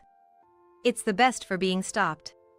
She's lucky she didn't end up in divorce. Since that day, Betty has awkwardly stopped visiting. Now, Tom brings Sally over by himself. Sally seemed more relaxed and free, even enjoying snacks now. She appeared noticeably brighter and happier. And Jane is also happy to see the peace. As for us, we continue to live happily with Jane. And now, I'm expecting our first child. The whole family is overjoyed. We're all busy preparing baby items for the new addition. I hope we continue to live as a happy family. Oh, exactly. I'm the eldest son. It's only right that I take over Dad's company. Despite the impending funeral of Hugo, our late company president, my estranged older brother, blurted out such a statement as soon as he showed up. Huh? I couldn't help but let out a surprised murmur at my brother's words. Suddenly, Eugenie, my sister-in-law, raised her voice. Devin is saying he'll be the president. You get that, right? Normally the eldest son takes over the family business. As a younger sister, you should simply step aside. Whoa, Eugenie, lower your voice. The funeral is about to start. Well then, admit it already that you're giving the company to me, or else we'll create a chaos at this funeral. With smirks on their faces, they both stared at me. I had no idea that they were this insensitive. It felt like something taut within me, like a tightly drawn string just snapped. Dealing with these people was becoming more ridiculous by the second. Fine, I'll give it to you, but in return, get out of here right now. At my words, the two of them grinned. No begging out later. We are relieved you agreed so quickly, just like father-in-law. You're such an accommodating sister-in-law. Leaving those words behind, the couple left the venue. My name is Elsie. After losing my mother a few years ago, I have been living with Hugo. Despite being in his late 60s, Hugo remained active, astonishing even his own daughter with his vitality. Hugo ran his own company, where I also worked. Once I started working, I realized that Hugo, who I had always seen as strict during my childhood, was actually a man of great compassion. Hugo's stern and plain-spoken demeanor, both at home and in the office, were the result of a character that didn't allow for compromise, neither from himself nor others. I became aware of this because Hugo, who I had thought was cold, was highly respected and depended upon by his staff at the company. I used to wonder why these people would follow such a ruthless man. One day, I saw the reason firsthand. I'm sorry, Mr. President, I received a call from our client, N.Co., saying that the quantity of the goods we delivered yesterday was short. The one saying this with a pale face was an employee named Tobin. N.Co. is a valuable client of ours. Hugo's company isn't big and our main operation is transactions with major clients. In other words, every single issue with a major client is of considerable importance. Tobin continued, bowing his head. It's my fault. They apparently need it today, so I'll hurry and deliver it right away. I'm really sorry. To this employee, Hugo said, Wait. I'll go too. It's my fault as the company's president when the company makes a mistake. Let's go apologize together. Hugo stood from his seat and put on his suit jacket.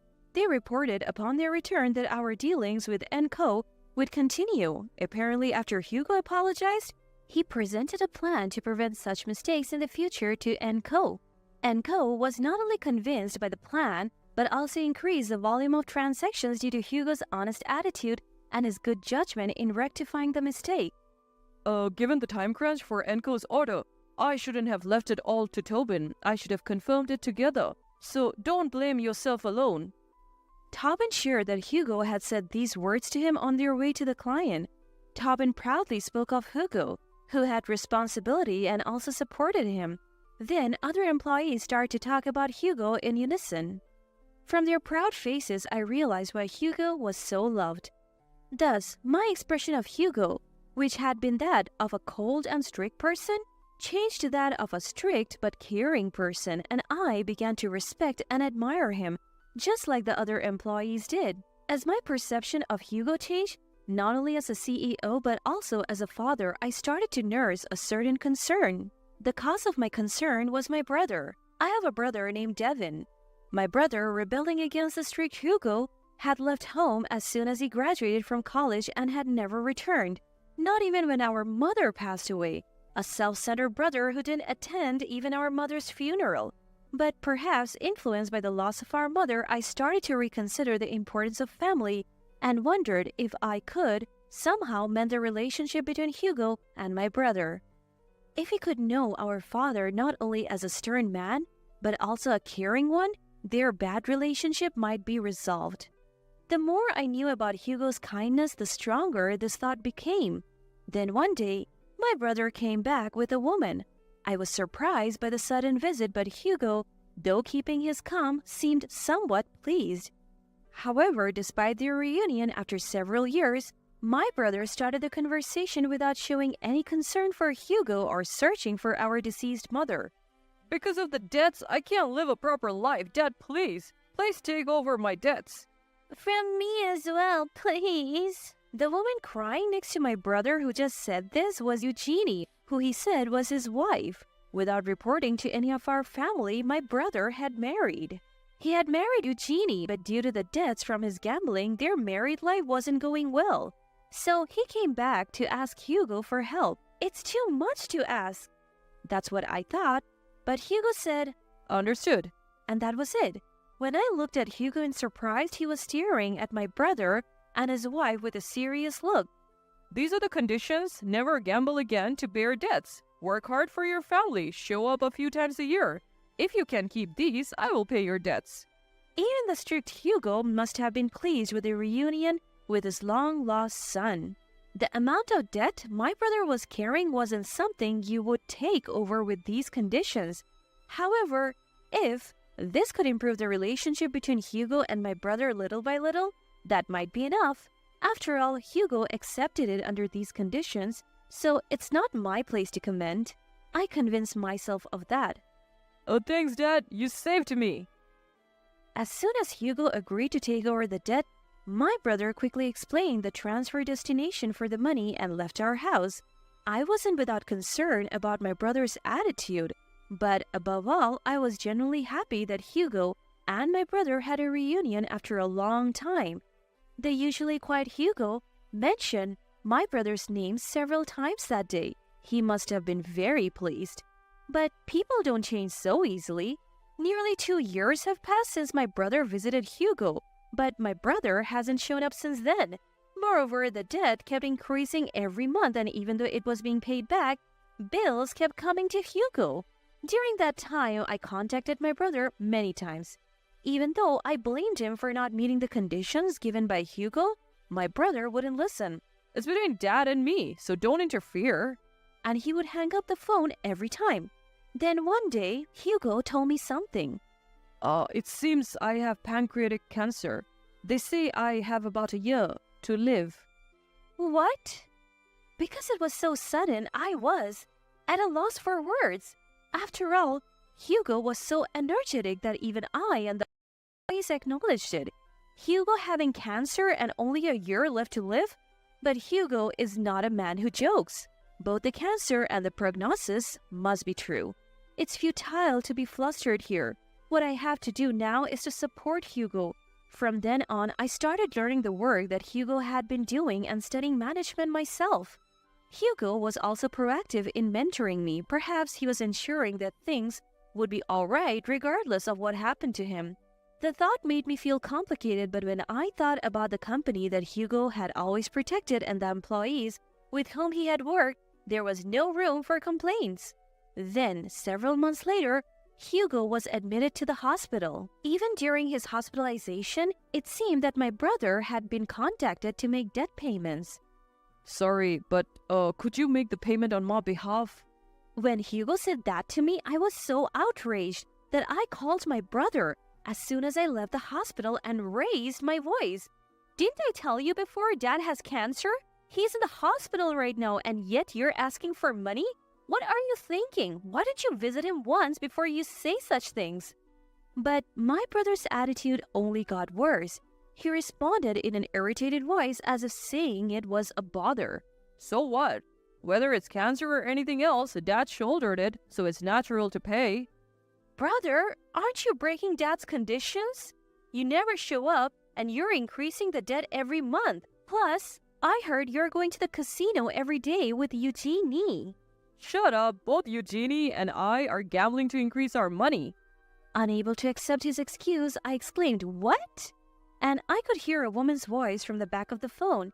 "Tell him we're happy, because our father-in-law is paying the debt and we can enjoy ourselves without worrying." Probably my sister-in-law. I could also hear their laughter as if making fun of us. Hey, if you say things like that and we can't get the debt paid, what will you do? But he's not going to survive, right?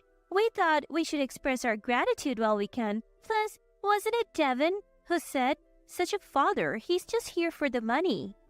Hearing their conversation, I impulsively hung up the phone. Unknowingly, my clenched fist was shaking.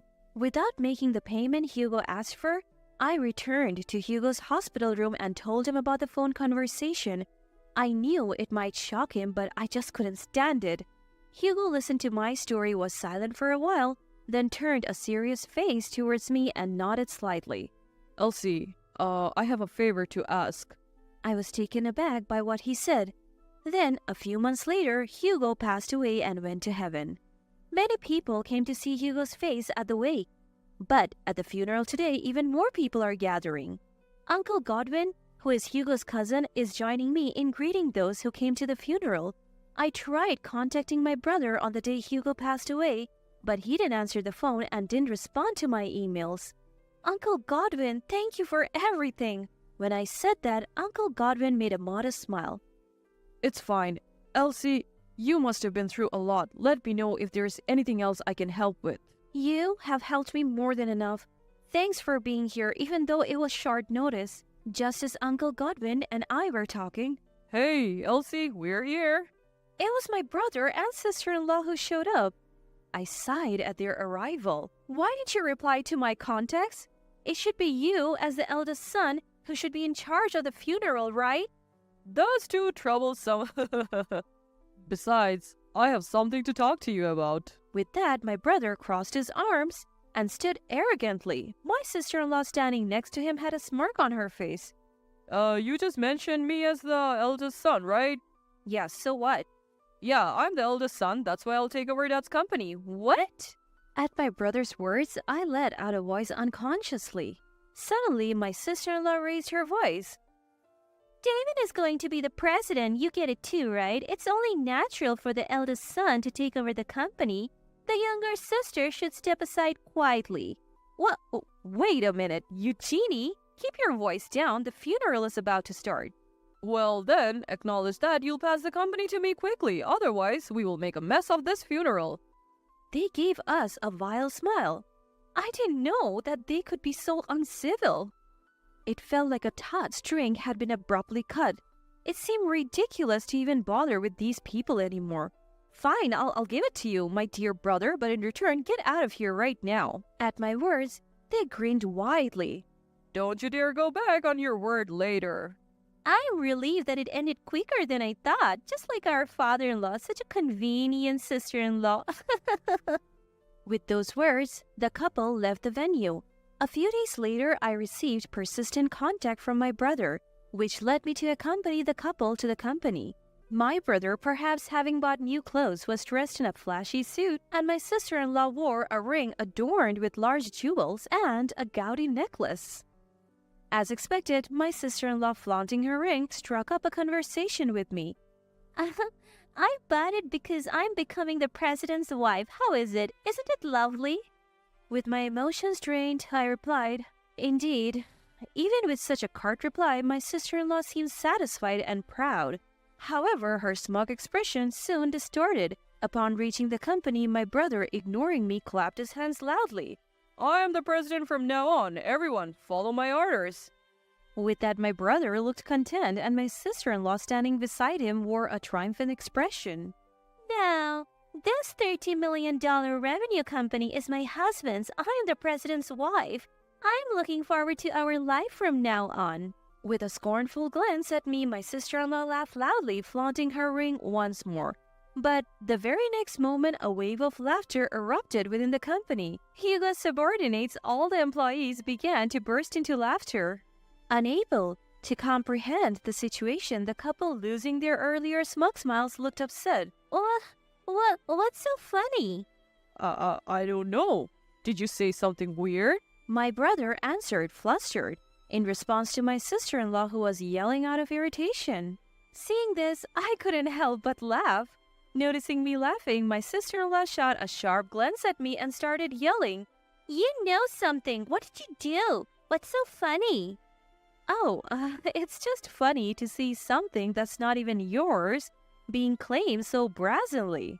What? Hearing my words, my sister-in-law screamed and my brother yelled. What do you mean? Indeed, the president of this company isn't my brother. From the time of the funeral, neither my brother nor I had any authority to take over Hugo's company. That's because Hugo's company had already been sold. When I found out that my brother and his wife only saw Hugo as a cash cow, Hugo made a request to me. That was to sell the company. I made a mistake raising Devin. While I'm alive, it's fine, but I don't want to cause trouble for you after I'm gone. Hugo, saying this, made up his mind to let go of the company for my sake. Of course, I opposed it, but Hugo's determination was unwavering. From then on, while still in the hospital, Hugo spent busy days talking with Uncle Godwin, who runs the company, about buying the company, discussing the future of the company with each employee. Thus, the company was safely handed over. All the employees were satisfied with the sale of the company, as Hugo explained it earnestly, and their conditions did not change. And a few weeks after Hugo passed away, the purchase agreement was signed and the company was already in the hands of Uncle Godwin.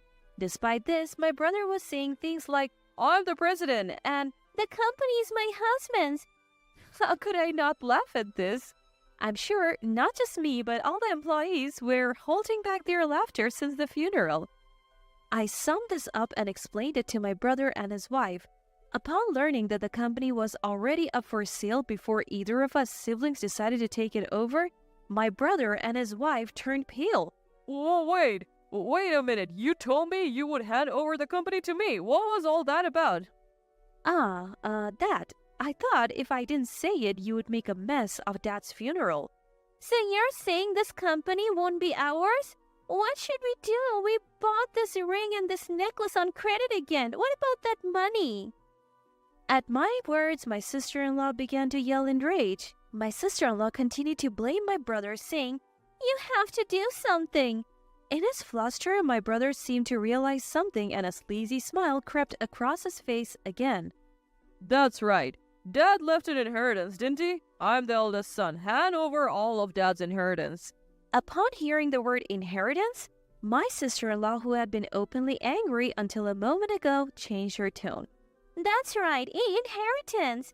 He was a CEO, so there should be a lot, right? Oh, good. We don't have to worry about our debts, and we can keep having fun.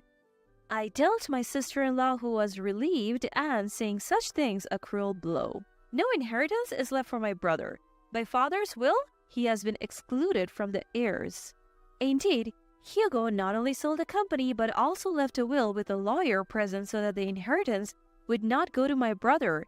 It stated that Hugo who had been repeatedly covering my brother's substantial gambling debts, excluded my brother from the heirs. That's ridiculous. My brother argued, but I coldly brushed him off, saying, "Why don't you hire a lawyer or something? It's a waste of money, though." I can't believe it. I quit my job thinking I would get the company, and I can't even get an inheritance? The two, having lost their last hope, left the company in a daze. After the two had left, the employee told me, "That was well done." My brother, who had quit his job in anticipation of getting the company, apparently couldn't find a decent job afterwards. My sister-in-law, who thought she would become the wife of the CEO, also had her dreams dashed and seems to be considering divorce from my brother, but she can't even afford to do so because she has no money. The two seem to be living a life of paying off debts while working part-time all day and having quarrels every day. Meanwhile, I have been working together with the same staff as before, even after the president became Uncle Godwin. Thanks to Hugo's efforts during his lifetime, not only have we been able to continue our relationships with our clients as before after the acquisition, but also thanks to Uncle Godwin, we have more clients and our annual sales are on the rise. This company will surely continue to undergo various changes, but I think it's my role to keep protecting this company, respecting and embodying Hugo's ideas. To achieve that, I will continue to work hard. Emily, how many times do I have to tell you? Hurry up, your dad is waiting. I'm sorry, I'll bring it right away. Jeez, you're so clueless. I can't believe you work for a big company. This one's a real piece of work, isn't she? Why did Jackson even marry her? Well, she makes good money and she's easy on the eyes. Yeah, I guess she is pretty and has a good figure. I am Emily. I am 30 years old and have been married for 3 months. So I'm basically a newlywed. I live with my husband, Jackson's family. Living with in-laws is not so common these days, but my husband says it's natural because he's an only child. I don't know anyone among my friends who does this, so it doesn't feel natural to me. But I keep my mouth shut because speaking up only leads to yelling. I do work for a major company and make a decent salary.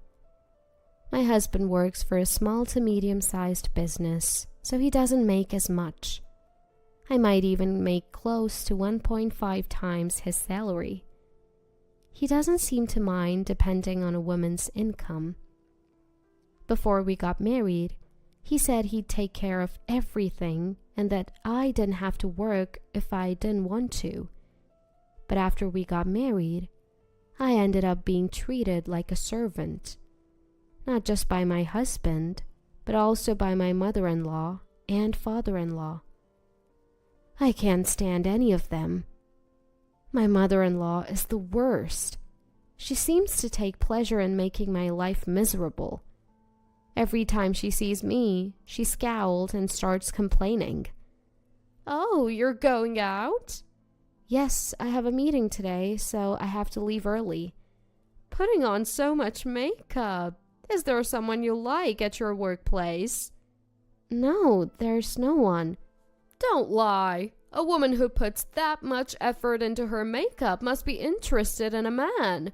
Ugh, disgusting. That's not true. I'm just trying out a new eyeshadow I bought. Fine, just go already. I wasn't even wearing that much makeup. Just a subtle, office-friendly beige eyeshadow. Though it was a new brand I picked up on my way home yesterday. Even so, it's just a plain beige. No glitter or anything. But women tend to notice other women's makeup changes. I couldn't understand the need for snide comments as I headed to work. When I got home, everyone was waiting at Jackson's family house. Hey, Emily, bring me a drink, will ya? Sure. Where the hell are my appetizers? Here they are. What? What is this? Who can eat this crap? Oh, you don't like it? Nah, it's awful. Make it again. I don't need this. My husband tossed the appetizers I made into the sink, and he looked pleased with his petty grin. I felt an instant wave of sadness. Why do I have to endure this treatment every day? What on earth did I do to deserve this? Just then, my husband chimed in. You have some money, right? What? I've been thinking. I want to move into a new house. Right, Mom and Dad? Yes, I'd love a new house, his mother said. If you take out a 35-year mortgage for a new house, I'll treat you better. You'll move up from servant to housekeeper. No, to a roommate. Really? No, I was wrong all this time. Please forgive me. Just buy a house and I'll truly cherish you as my wife and never say anything terrible again. Are you serious? Yes, I'm serious. At that moment, I made a wrong judgment. I couldn't see through my husband's convincing act. Desperate to escape the demeaning treatment, I went along with it and took out a 35-year mortgage to buy a house. I thought it might mend my relationship with my husband.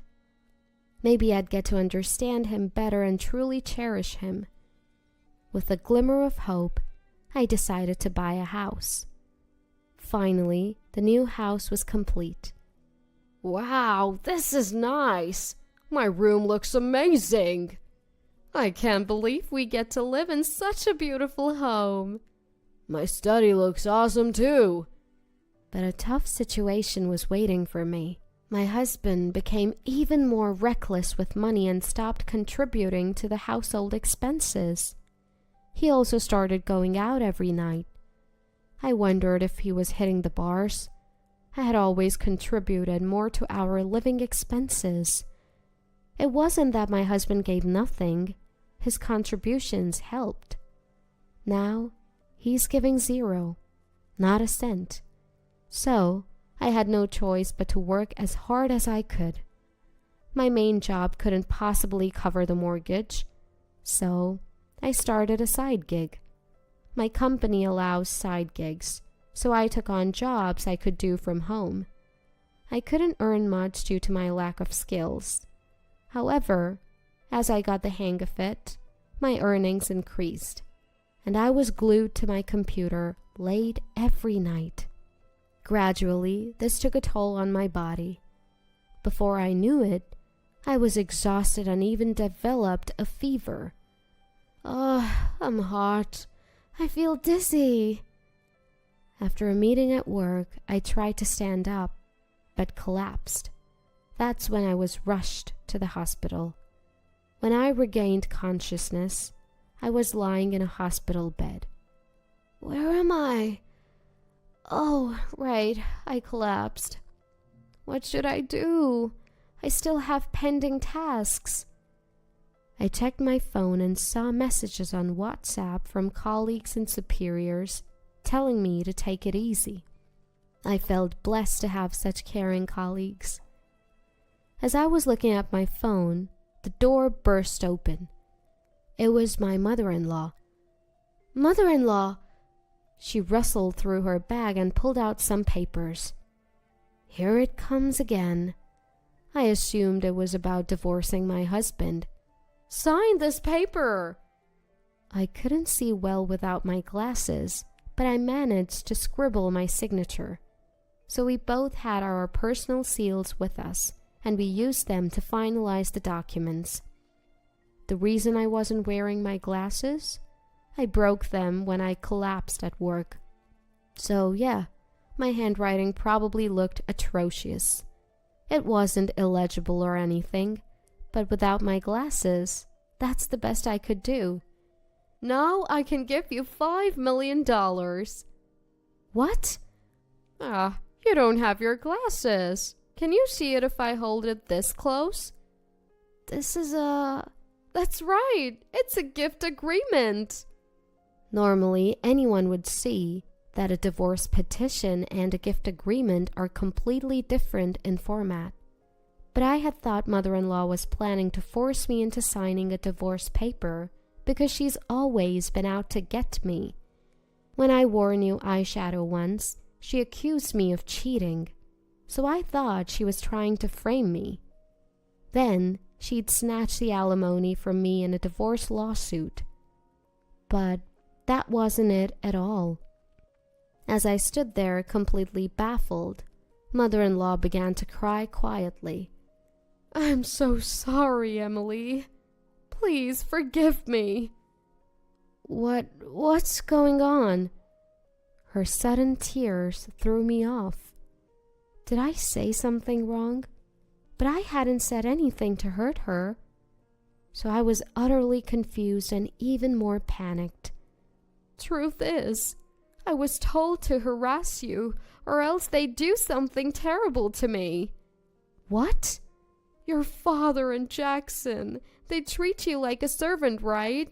I wanted to treat you well, but they said I had to harass you too. Really? Once, when you weren't around, I suggested we stop bullying you. They yelled at me and sold something valuable of mine. I am so sorry. I was weak. I see. Was my mother-in-law told this by them? So that's why my mother-in-law had been so awful to me. I want to give you $5 million as a way to make amends. No, I can't accept that much money. Let's cancel what we just did. It's fine. I don't have much time left. I want you to have it. What? I have cancer. What? What a twist. I never knew my mean mother-in-law who had been tormenting me had cancer. And apparently it's pretty advanced. She said she doesn't want to spend her last days in a hospital because it won't get her better. Instead, she's been going to a clinic that specializes in palliative care. I only have a few more visits to the clinic. I want to give you something before I'm gone. But what about my husband and father-in-law if they find out? Don't worry about them. What's important is that you find happiness. I know I don't have the right to say this, but please leave my son. Mother-in-law, promise me you'll find happiness. It's my last wish. Yes, I understand. I'll make sure to do that. I was crying. I never knew that the woman I hated so much was actually thinking about me. And where did the $5 million come from? Turns out, it was left by her late father, who was incredibly wealthy. Given that Jackson's family home looks totally average, mother-in-law must have been saving the inheritance. She insisted that it was okay for her to give me this significant amount, though I had no idea what to do with such a staggering sum. So I accepted it. After that, I recovered and left the hospital. I took some time off before going back to work. And there's one thing I want to do before that. It's to divorce my husband. Can you leave this house? What? This is my house. I'm the one who's been paying the mortgage, and it's in my name. I don't need you anymore. Don't get smart with me. Since when did you become so important? I'm certainly more important than you. Sneaking out to the other women's homes at night. What? I noticed unfamiliar makeup or something on your shirt. I hired a detective because I suspected you were cheating. What did you just say? See this picture? All lovey-dovey on a date? Gross. So physically close. That's, I have plenty more evidence. Want to see? This is truly revolting. What is this? Disgusting. My husband looked pale as a ghost. He must have thought he'd never get caught cheating. At first I thought maybe he was at a pub. After all, he enjoys drinking outside. Turns out, he was spending time at a younger woman's house, and they were, well, involved. I was disgusted. Why had I let this terrible man boss me around all this time? If I had been stronger, I could have stood up to him. But the old me was isolated at Jackson's family home. So, I had no allies and couldn't say a word. I was scared, and it's embarrassing to admit. But now it's different. I have my powerful mother-in-law by my side. Really?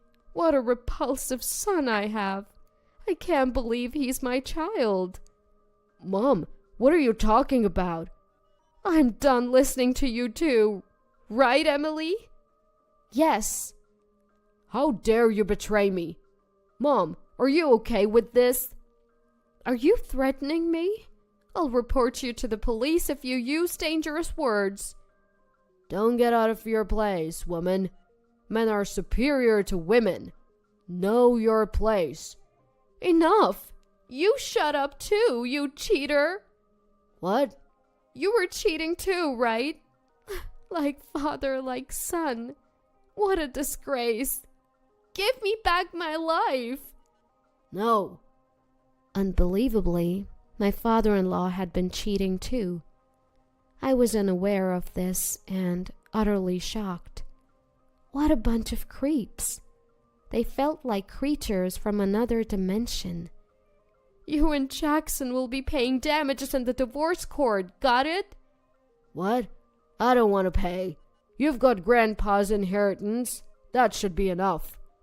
That inheritance went to Emily. What? Huh? We made a formal agreement for a living gift. What? Why would you give it to her? I could have used it. I wanted to inherit it. Look, you guys weren't even going to get the stuff set aside for you in the first place. What? Truth is, I have terminal cancer. I'll be gone soon. You guys can't inherit anything because you treated Emily so poorly.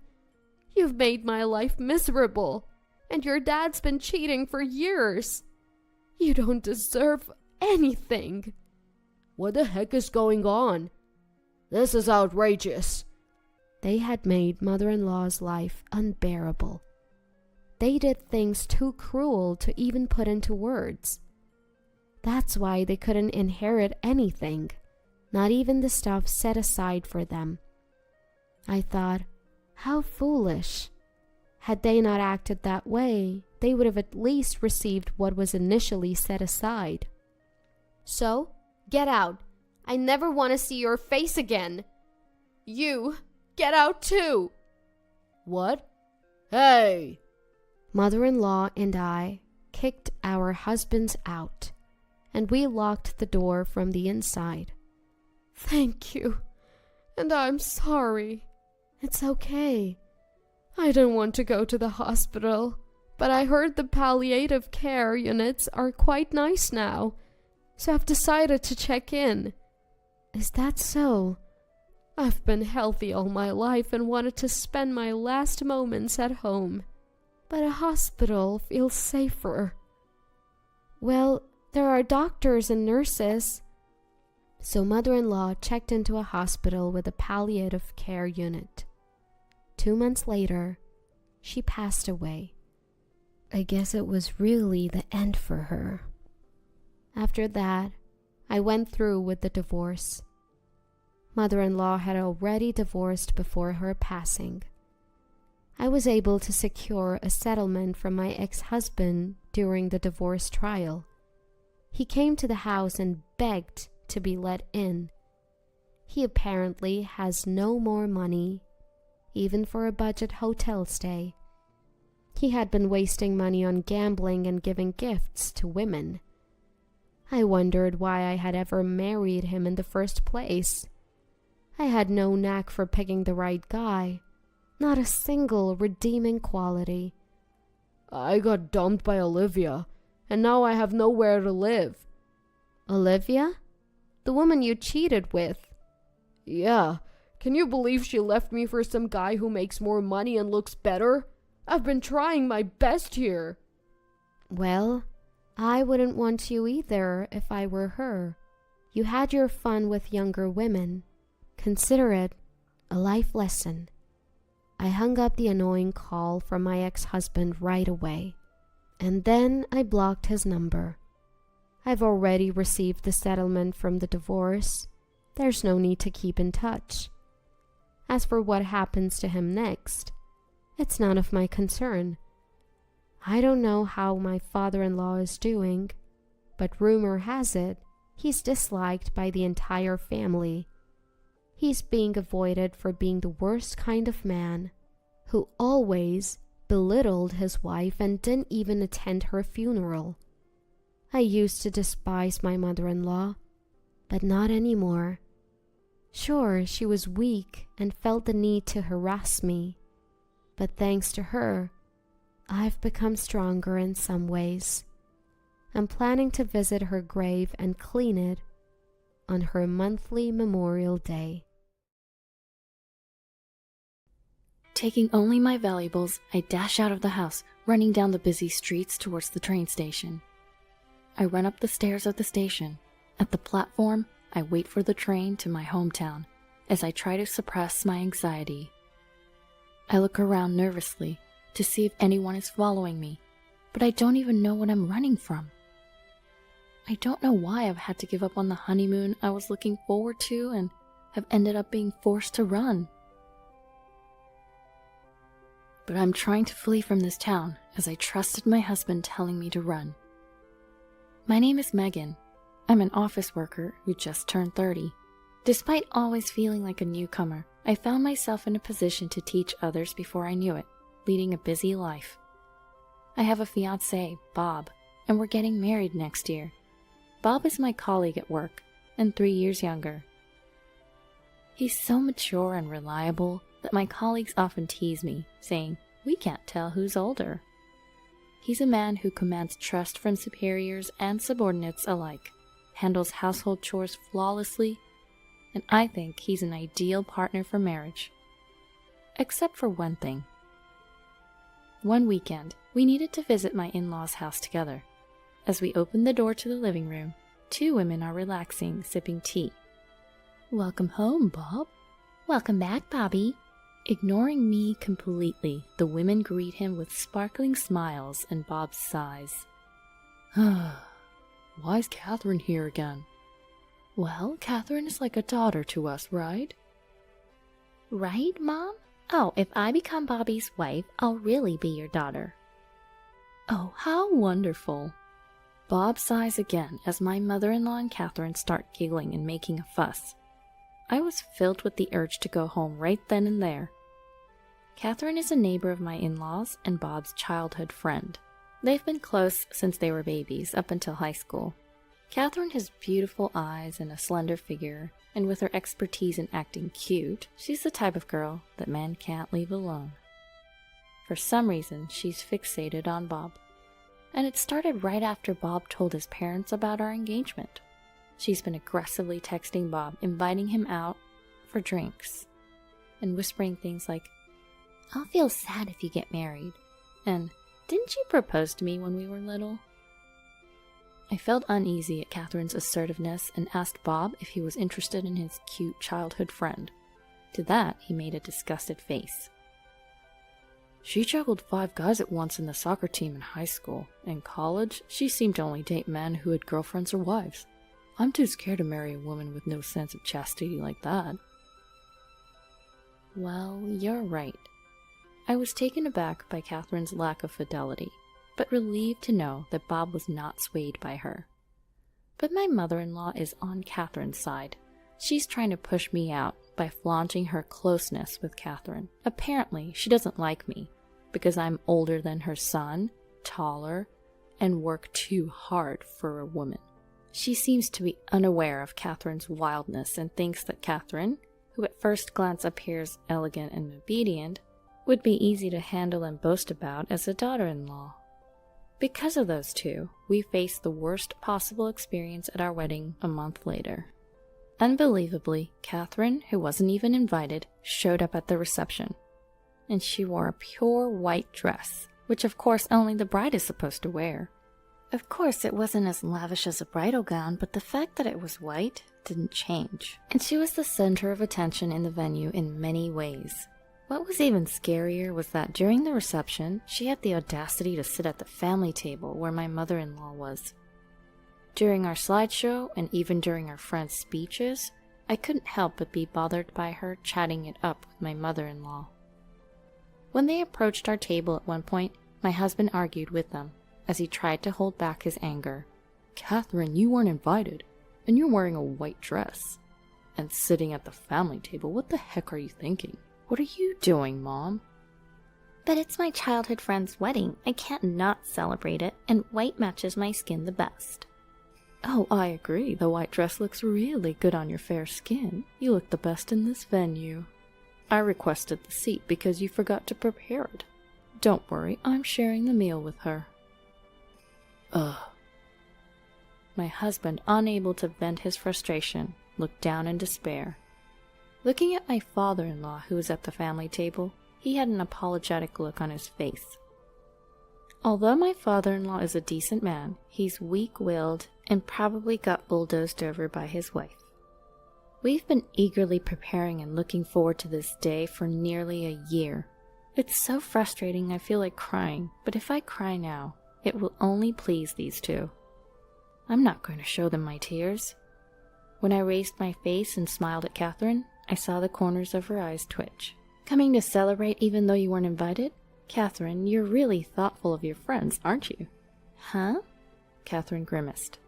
"And it's so nice of you to share half your meal. Please do share half of your favorite filet mignon as well." "Oh." My mother-in-law's eyes wandered. "Oh, it's almost time for me to change outfits, so please step back. I'm sorry I'm so busy. I mean, I am the main event after all." With that said, and showing a calm smile, the attendant who was with me said, "Can we please let other people take pictures with the newlyweds, please?" and kindly moved them out of our way. I was grateful for her excellent work. Catherine glared at me for a moment with demonic eyes, but then immediately plastered on a cutesy, idol-like smile and left. I'm sorry I'm not the weak woman who would cry and wail. Thanks to the excellent attendant and the staff, the reception turned out all right. I was exhausted, but aside from those two, I received heartfelt blessings from everyone else and was able to fully appreciate the happiness. We didn't start living together right after our marriage. Since job transfers are announced at the end of the fiscal year, we thought it would be safer to find a new home afterwards. So, for our honeymoon trip planned 2 weeks after the wedding, we each planned to leave from our own homes and meet up at the airport. Once we start living together, there'll be fewer chances for rendezvous, so I thought it'd be fun to do something that feels like we're still dating. The destination for our honeymoon is Italy. My mind was filled with the allure of Italy, especially it being my first overseas trip.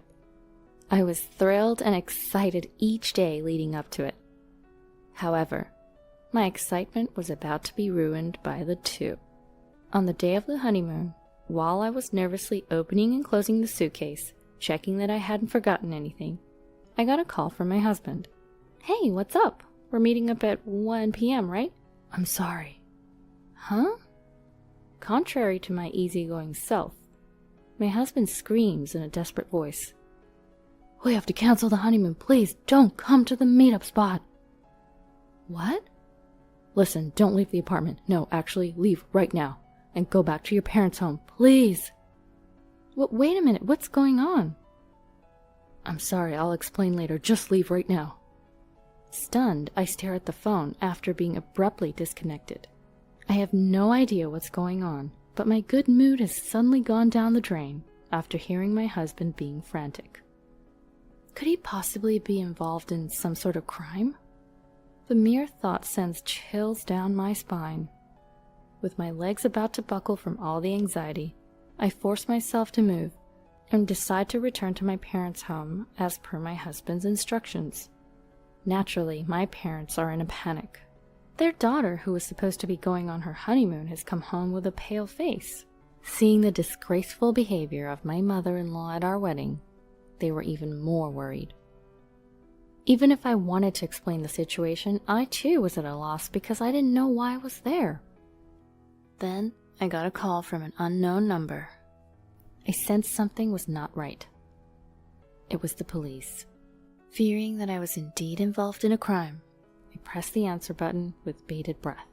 The police officer, with a much softer voice than I expected, explained why he had called. We got a call about a couple of women screaming and banging on your apartment door. They seemed quite agitated, so we took them into custody. The older woman claims to be your mother. What? Wait, me? Because I had put the call on speakerphone, my mother, who was listening next to me, let out a bewildered shout.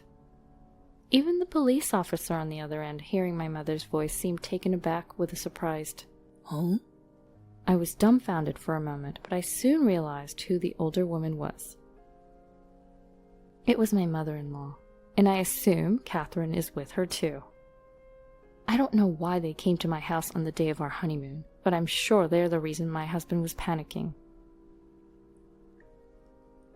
Our flight was now hours ago. Because of these people, our honeymoon is gone. No Venice, no pizza, no pasta, no tiramisu, no maritozzo, all of which I was looking forward to. This is awful, just awful. I'm never forgiving them. My mother is sitting right next to me. Those people are complete strangers, I stated firmly to the police officer. Hold on, Megan, it's me. I could hear my mother-in-law screaming from the other end of the phone, but the officer must have sensed something as he smoothly ended the call with, "Thank you for your cooperation." I suspect that my mother-in-law and the others came to my apartment with the intention of causing me harm. How crazy is it that they would claim to be my mother when they're in trouble? Several hours passed. My husband showed up at my parents' house late into the night. As I suspected, the ones who were held by the police were my mother-in-law and Catherine. Somehow, they found out that we were meeting at the airport, and they had planned to stop me from going to Italy.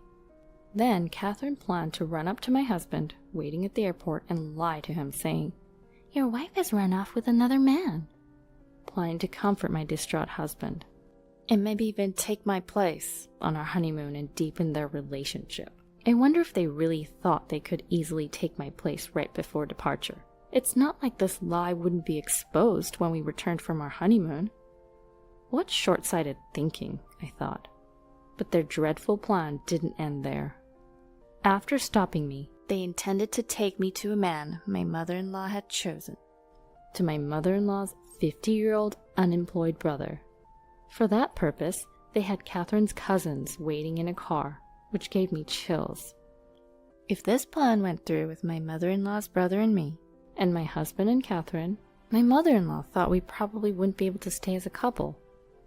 It was a terrifying plan. How my husband found out about this terrifying plan was thanks to my father-in-law. He happened to hear my mother-in-law and the others making plans and secretly contacted my husband. My husband was planning to do a little work before heading to the airport, so when my father-in-law called, he was still at work. He immediately called me in a panic. By the time he delegated his work to a colleague and arrived at my apartment, my mother-in-law and the others had apparently already been taken away. After that, he went to the police with my father-in-law, sorted out various things, and finally managed to get here. My husband apologized profusely for the actions of my mother-in-law and the others, and for our cancelled honeymoon. He did everything he possibly could, and seeing how worn out he had become in just one day, I couldn't bring myself to blame him. But I will never forgive my mother-in-law and Catherine. I will never forgive them no matter what. From that day on, I switched from defense to offense. First, I claimed for the cost of repairs to my apartment door that they had destroyed, various fees to the management company, and the cancellation fees for the honeymoon. Apparently, they were enraged, thinking I was playing hooky, and kicked the door, and even hit it with a nearby fire extinguisher. The door was a new high-end one that I had just replaced, so the repair cost was high. I also had splurged on the honeymoon, so everything in total came close to $20,000. Of course, they resisted. No, I'm not the one to blame. It's Bob who won't admit he loves me. All I wanted was your happiness, Bob. Huh, I get it. Bob, you really are kind. If you're not willing to pay, we're going to court. Court? If we go to court, we'll also pursue the fact that you tried to kidnap my wife. The costs and the amount claimed are likely to increase. At the mention of the word court, the mother-in-law began to tremble, and Catherine began to sob. But Bob, you forgive me, right? I'm your precious girl, aren't I? I'll never forgive you. Eek! Catherine let out a small shriek at the cold glare of my husband. But I love you so much, it's cruel. You do love me too, don't you, Bob? There's no way I could love a woman who casually dates 5 guys at once or goes out with a married man. What? 5 guys? The mother-in-law looks at Catherine in shock. I also back up my husband. You say you love Bob, but you only started saying that after he and I got engaged, right? Even if you're not interested in a man, you suddenly want him when he's someone else's. You. The mother-in-law glares at Catherine. She must have hit a nerve. Catherine's eyes dart around in panic. Then she points at my mother-in-law and shouts, You're the main culprit. She tried to use me because she didn't like her daughter-in-law. Oh my, you're trying to pin the blame on me? Bob, this woman led me astray. I tried to stop this terrible thing. What? The two began to argue fiercely, as if they're about to grapple with each other. The two of them, who had been so friendly, have suddenly broke up. What a fragile friendship. In the end, Catherine's parents and the father-in-law intervened, and it was decided to split the claim amount exactly in half. Catherine's parents, who had not noticed their daughter's disgraceful behavior at all, were very apologetic. We brought in a lawyer and filed a restraining order for Catherine and the mother-in-law. Of course, the mother-in-law refused in tears, but their plan was so malicious, even though it was foiled. Neither I nor my husband intended to forgive them. 3 years later, we were living peacefully with our newborn child when a man visited our home. The man, who was stylishly dressed in an expensive suit, introduced himself as Catherine's fiancé. I went back to Catherine's parents' house to say hello, and I happened to meet one of her classmates who told me, Wasn't she supposed to steal, Bob? Oh. My husband, hearing Catherine's name for the first time in a long time, face palms. The classmate Catherine and her fiancé met must have attended our wedding and seen Catherine's disgrace. I thought it was a joke, but I was concerned about Catherine's pale face. I'm sorry, but I had it investigated. You and Catherine were childhood friends, but you're not dating now, are you? Of course not. We've never even dated. When my husband emphatically said this, the fiancé looked relieved. But she might be dating someone other than me. What? The Catherine I know is the type who dates a different guy every day of the week. What? Even though she wasn't invited to our wedding, she showed up wearing a white dress and brazenly sat at the family table. No way. I think if you're going to investigate, you should widen the scope, not just me. All right. Catherine's fiancé responded in a faint voice, then staggered away from our house. It seemed they really did carry out an investigation afterward, and Catherine's history with men embarrassingly came to light. It turns out Catherine's fiancé was the son of a somewhat prominent CEO, and the entire family was furious at Catherine, who had falsely portrayed herself as a chaste woman. Apparently, she had been dating several men while engaged, and not only was the engagement called off, but she's also apparently being sued for damages. If she hadn't let her desire to steal someone else's man get in the way of our wedding, she might have made it to a life of luxury without anyone finding out. Well, her true nature would have been exposed eventually. But this is way too much poetic justice. My mother-in-law seems to be fretting over not being able to meet her first grandchild. She's apparently watching with bated breath as my father-in-law cheerfully brings baby supplies over to our house. There have been several instances where baby clothes were sent via my father-in-law, but I sent them back without even looking at them. Catherine was dumped by her fiancé and drowning in debt, and my mother-in-law was unable to see her beloved son and grandchild. Right now, them being neighbors, they seem to get in a catfight every time they see each other. The neighbors who have to witness these ugly disputes are certainly not enjoying it. Hey Megan, how about we visit the Miami Seaquarium on the second day, and on the third day, let's head to Key West. I heard there's the Overseas Highway. Sounds beautiful. I also want to eat seafood at a Cuban restaurant. I want to swim with the fishies. This year, as our son turns 3, we're planning to take the honeymoon we never got to have. Our destination is Florida. The main goal is to show our son dolphins. Of course, we also plan on trying all the food specialties like Cuban food. We haven't given up on Italy, which we had to put off because our son is still too young. It may be far off in the future, but if it's with my husband, we can make it happen. All because I feel so content and happy every day. I got rid of all of your stuff because you decided to go home without telling me. When I returned from caring for my mother back home, these shocking words were thrown at me by my husband. A quick look around the house confirmed that none of my personal belongings were anywhere in sight. Why would you do such a thing? You left me here all alone to go back home. It's your fault for not listening to me. With that, my husband flung the newspaper he was reading at me. I let out a heavy sigh at his childish behavior. My name is Lucy. I am due to retire at the age of 65 this year, but have accepted an offer to continue working till I'm 70. My husband Joshua and I were introduced by mutual friends. We married 2 years ago. Both of us had been previously divorced and we didn't have any children together. Living as a couple in our late 50s turned out to be more exciting than we'd anticipated, despite our busy work lives. However, ever since my husband retired a year ago and started staying at home, his attitude towards me has slowly changed. From the start of our marriage, he has been somewhat dominant at home. Constant complaints and snide remarks about my housekeeping have worn me down emotionally. As we were newlyweds, I was concerned about our lives in old age. Divorce wasn't an option back then, no matter how tough things got. Well, dinner? I haven't seen someone in such a long time, I'm definitely going. I received a call on my cell phone from a friend from college inviting me for a meal after not seeing each other for several years. We were all so busy that we hardly had the chance to get together, so I immediately accepted the invitation. We agreed to have lunch together the following Sunday. I was looking forward to meeting my old friends and worked hard to make it that day. To make sure I arrived in time for our meeting, I left the house. While my husband, who usually sleeps until noon since his retirement, was still asleep, I left a handwritten note before heading out. Sorry to keep you waiting, you're all early. I planned to arrive 15 minutes early, but my friends were already there. We just got too excited and arrived too early. Today, 2 of my high school friends, who also attended the same college with me, were joining. We've been the best of friends. As our chatter was blooming, it was time for our reservation, so we headed to the restaurant.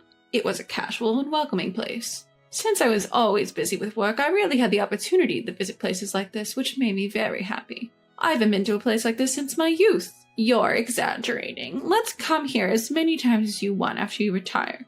But you extended for 5 more years, right? People who can work are different. We don't have to wait until I retire. We're going to have lots of fun from now on. Various dishes were served, and we savored them. We reminisced about our student days and discussed our thoughts at our current age, having a wonderful time. It's been a long time since I laughed this much. I haven't had a restful moment at work or at home for a while. As I thought about this, a hurried sound of door opening and a panicked voice from the restaurant staff caught my attention. Wait, isn't that man Lucy's husband? You're right. He's coming this way. What? No way. Hearing my friend's words and looking towards the commotion, I found my husband with a devilish look on his face heading towards us. I instinctively looked away, but the next moment all the dishes on the table were knocked to the floor by my husband. The sound of the plate shattering echoed throughout. In the middle of the uproar in the restaurant, the first to speak was my husband. Why did you go out without preparing my meal? What? What are you talking about? You always manage to eat without me making anything. I'm talking about today, and you're wasting money in a place like this. It's my money I earned, and I'm free to spend it how I want, right? Shut up. You don't talk back to me. You'll lose your income when you retire at 70. I'm telling you to save it. My husband's absurd argument made me raise my voice, but realizing this was a public place, I recoiled and made myself small. Not only my friends, but also the other customers and staff were taken aback and were staring at us. Feeling embarrassed and angry, my face turned red. Then one of my friends stood up. Why are you here all of a sudden? We're just friends gathering for a meal. As a husband, I think you should understand that much. That's right. Just because you're married doesn't mean you have the right to control her, they said, glaring at him. Relieved at my friend's support, I looked at my husband. It was evident that he was trembling with rage. Apparently, he was so angry that he did something unthinkable. He took water from the next table and splashed it at my two friends. Ah! Hey, what are you doing? I stood rigid, aghast at what had just happened, merely watching my drenched friends. It's because of people like you who take her out that her housework gets neglected. With that, my husband yanked my hand and dragged me out of the restaurant. All the while, the restaurant was buzzing with commotion, and I could not bring myself to raise my voice. Days later, I called my friends to apologize. I'm truly sorry. It's not your fault, Lucy. It's clearly your husband who's in the wrong. To be frank, you should leave him. You'll be constrained in everything you do from now on. My friend said this with an awkward look, but I also thought that I needed to rethink my relationship with my husband after this incident. Joshua has changed, but I can't bring myself to cut ties.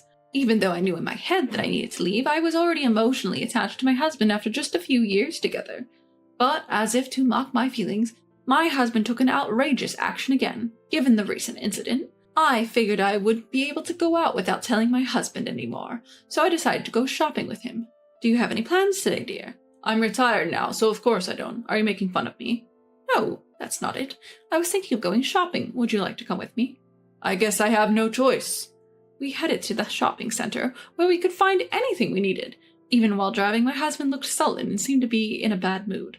We're here. We're here. What did you come to buy? I came to buy my mom's pajamas and such today. The ones she's wearing now have gotten old. When I answered this way, my husband let out a heavy sigh. Why do I have to shop for your mother? He ended up not even getting out of the car. I had no choice but to shop alone. When I quickly returned to the parking lot, not only the car, but also my husband was gone. Thinking it was strange, I called my husband multiple times, but he didn't answer.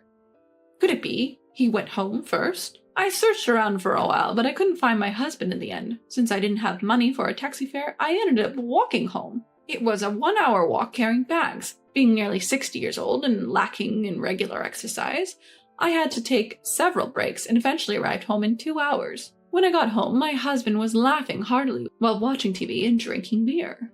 When he noticed my return, he looked at the exhausted me and laughed again as if mocking me. How many hours did it take you to get back? That's because you left me there. Why would you go home all of a sudden? Your shopping isn't my concern. Now hurry up and make dinner. He said, then he leaned back on the sofa and turned his attention back to the television. I'm not done talking. Even when I shouted at him, he ignored me. Being repeatedly subjected to my husband's selfishness, my frustration reached a boiling point. At this time, when I was feeling mentally drained, I received a call from my mother's home care nurse informing me that my mother had fractured a bone. My 87-year-old mother had been living alone since my father passed away, and usually as a helper to assist with daily life. Apparently, she had accidentally tripped over the entrance's step, and I was told she would need constant care for a while. You see, my mom fractured a bone and needs care. I'm going. Hey, wait, what about my dinner? And besides, she should be fine on her own with just a fracture. What are you saying? My mother is elderly. If we leave her as she is, she won't be able to walk or eat on her own.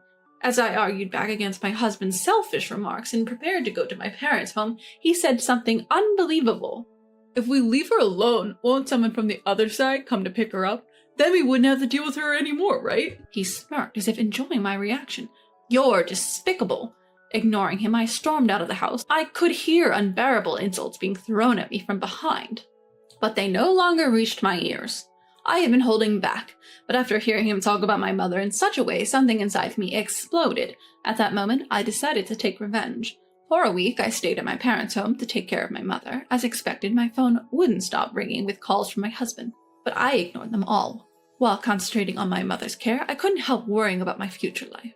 I could continue working until I'm 70, so I can work for another 5 years. However, I was prepared to quit my job for my mother. Knowing that just thinking won't help, I decided to return home once to discuss the future with my husband.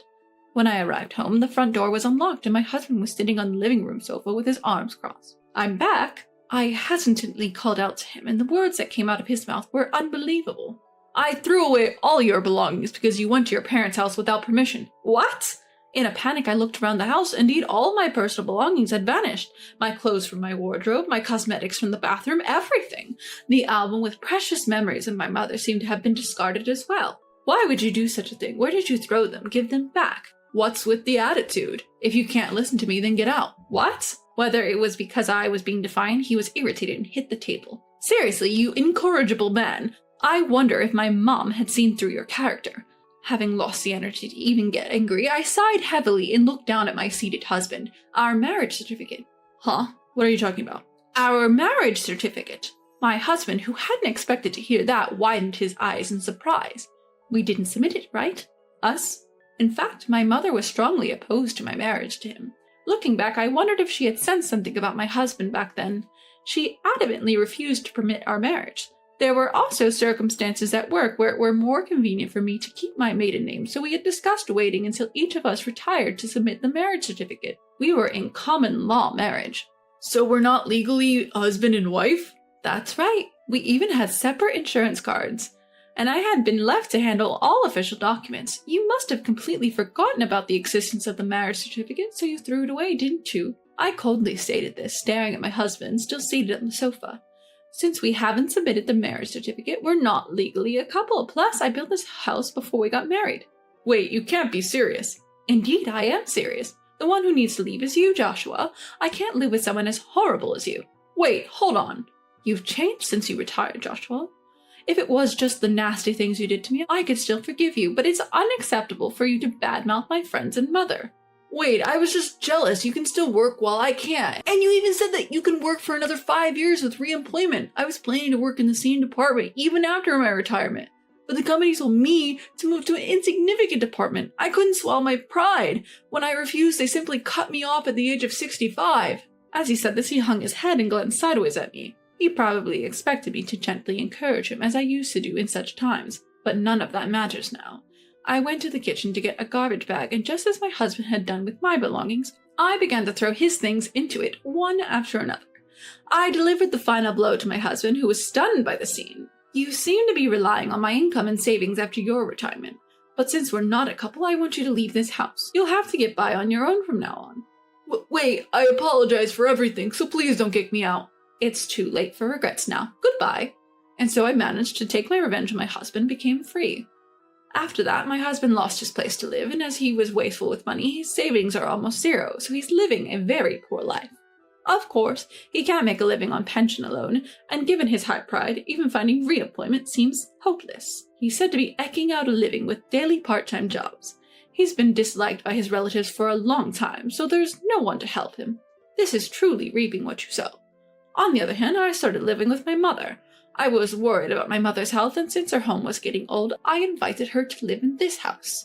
I managed to balance my work and caregiving with the help of understanding from my workplace and using caregiving services. It's very busy, but I'm living fulfilling and enjoyable days every day.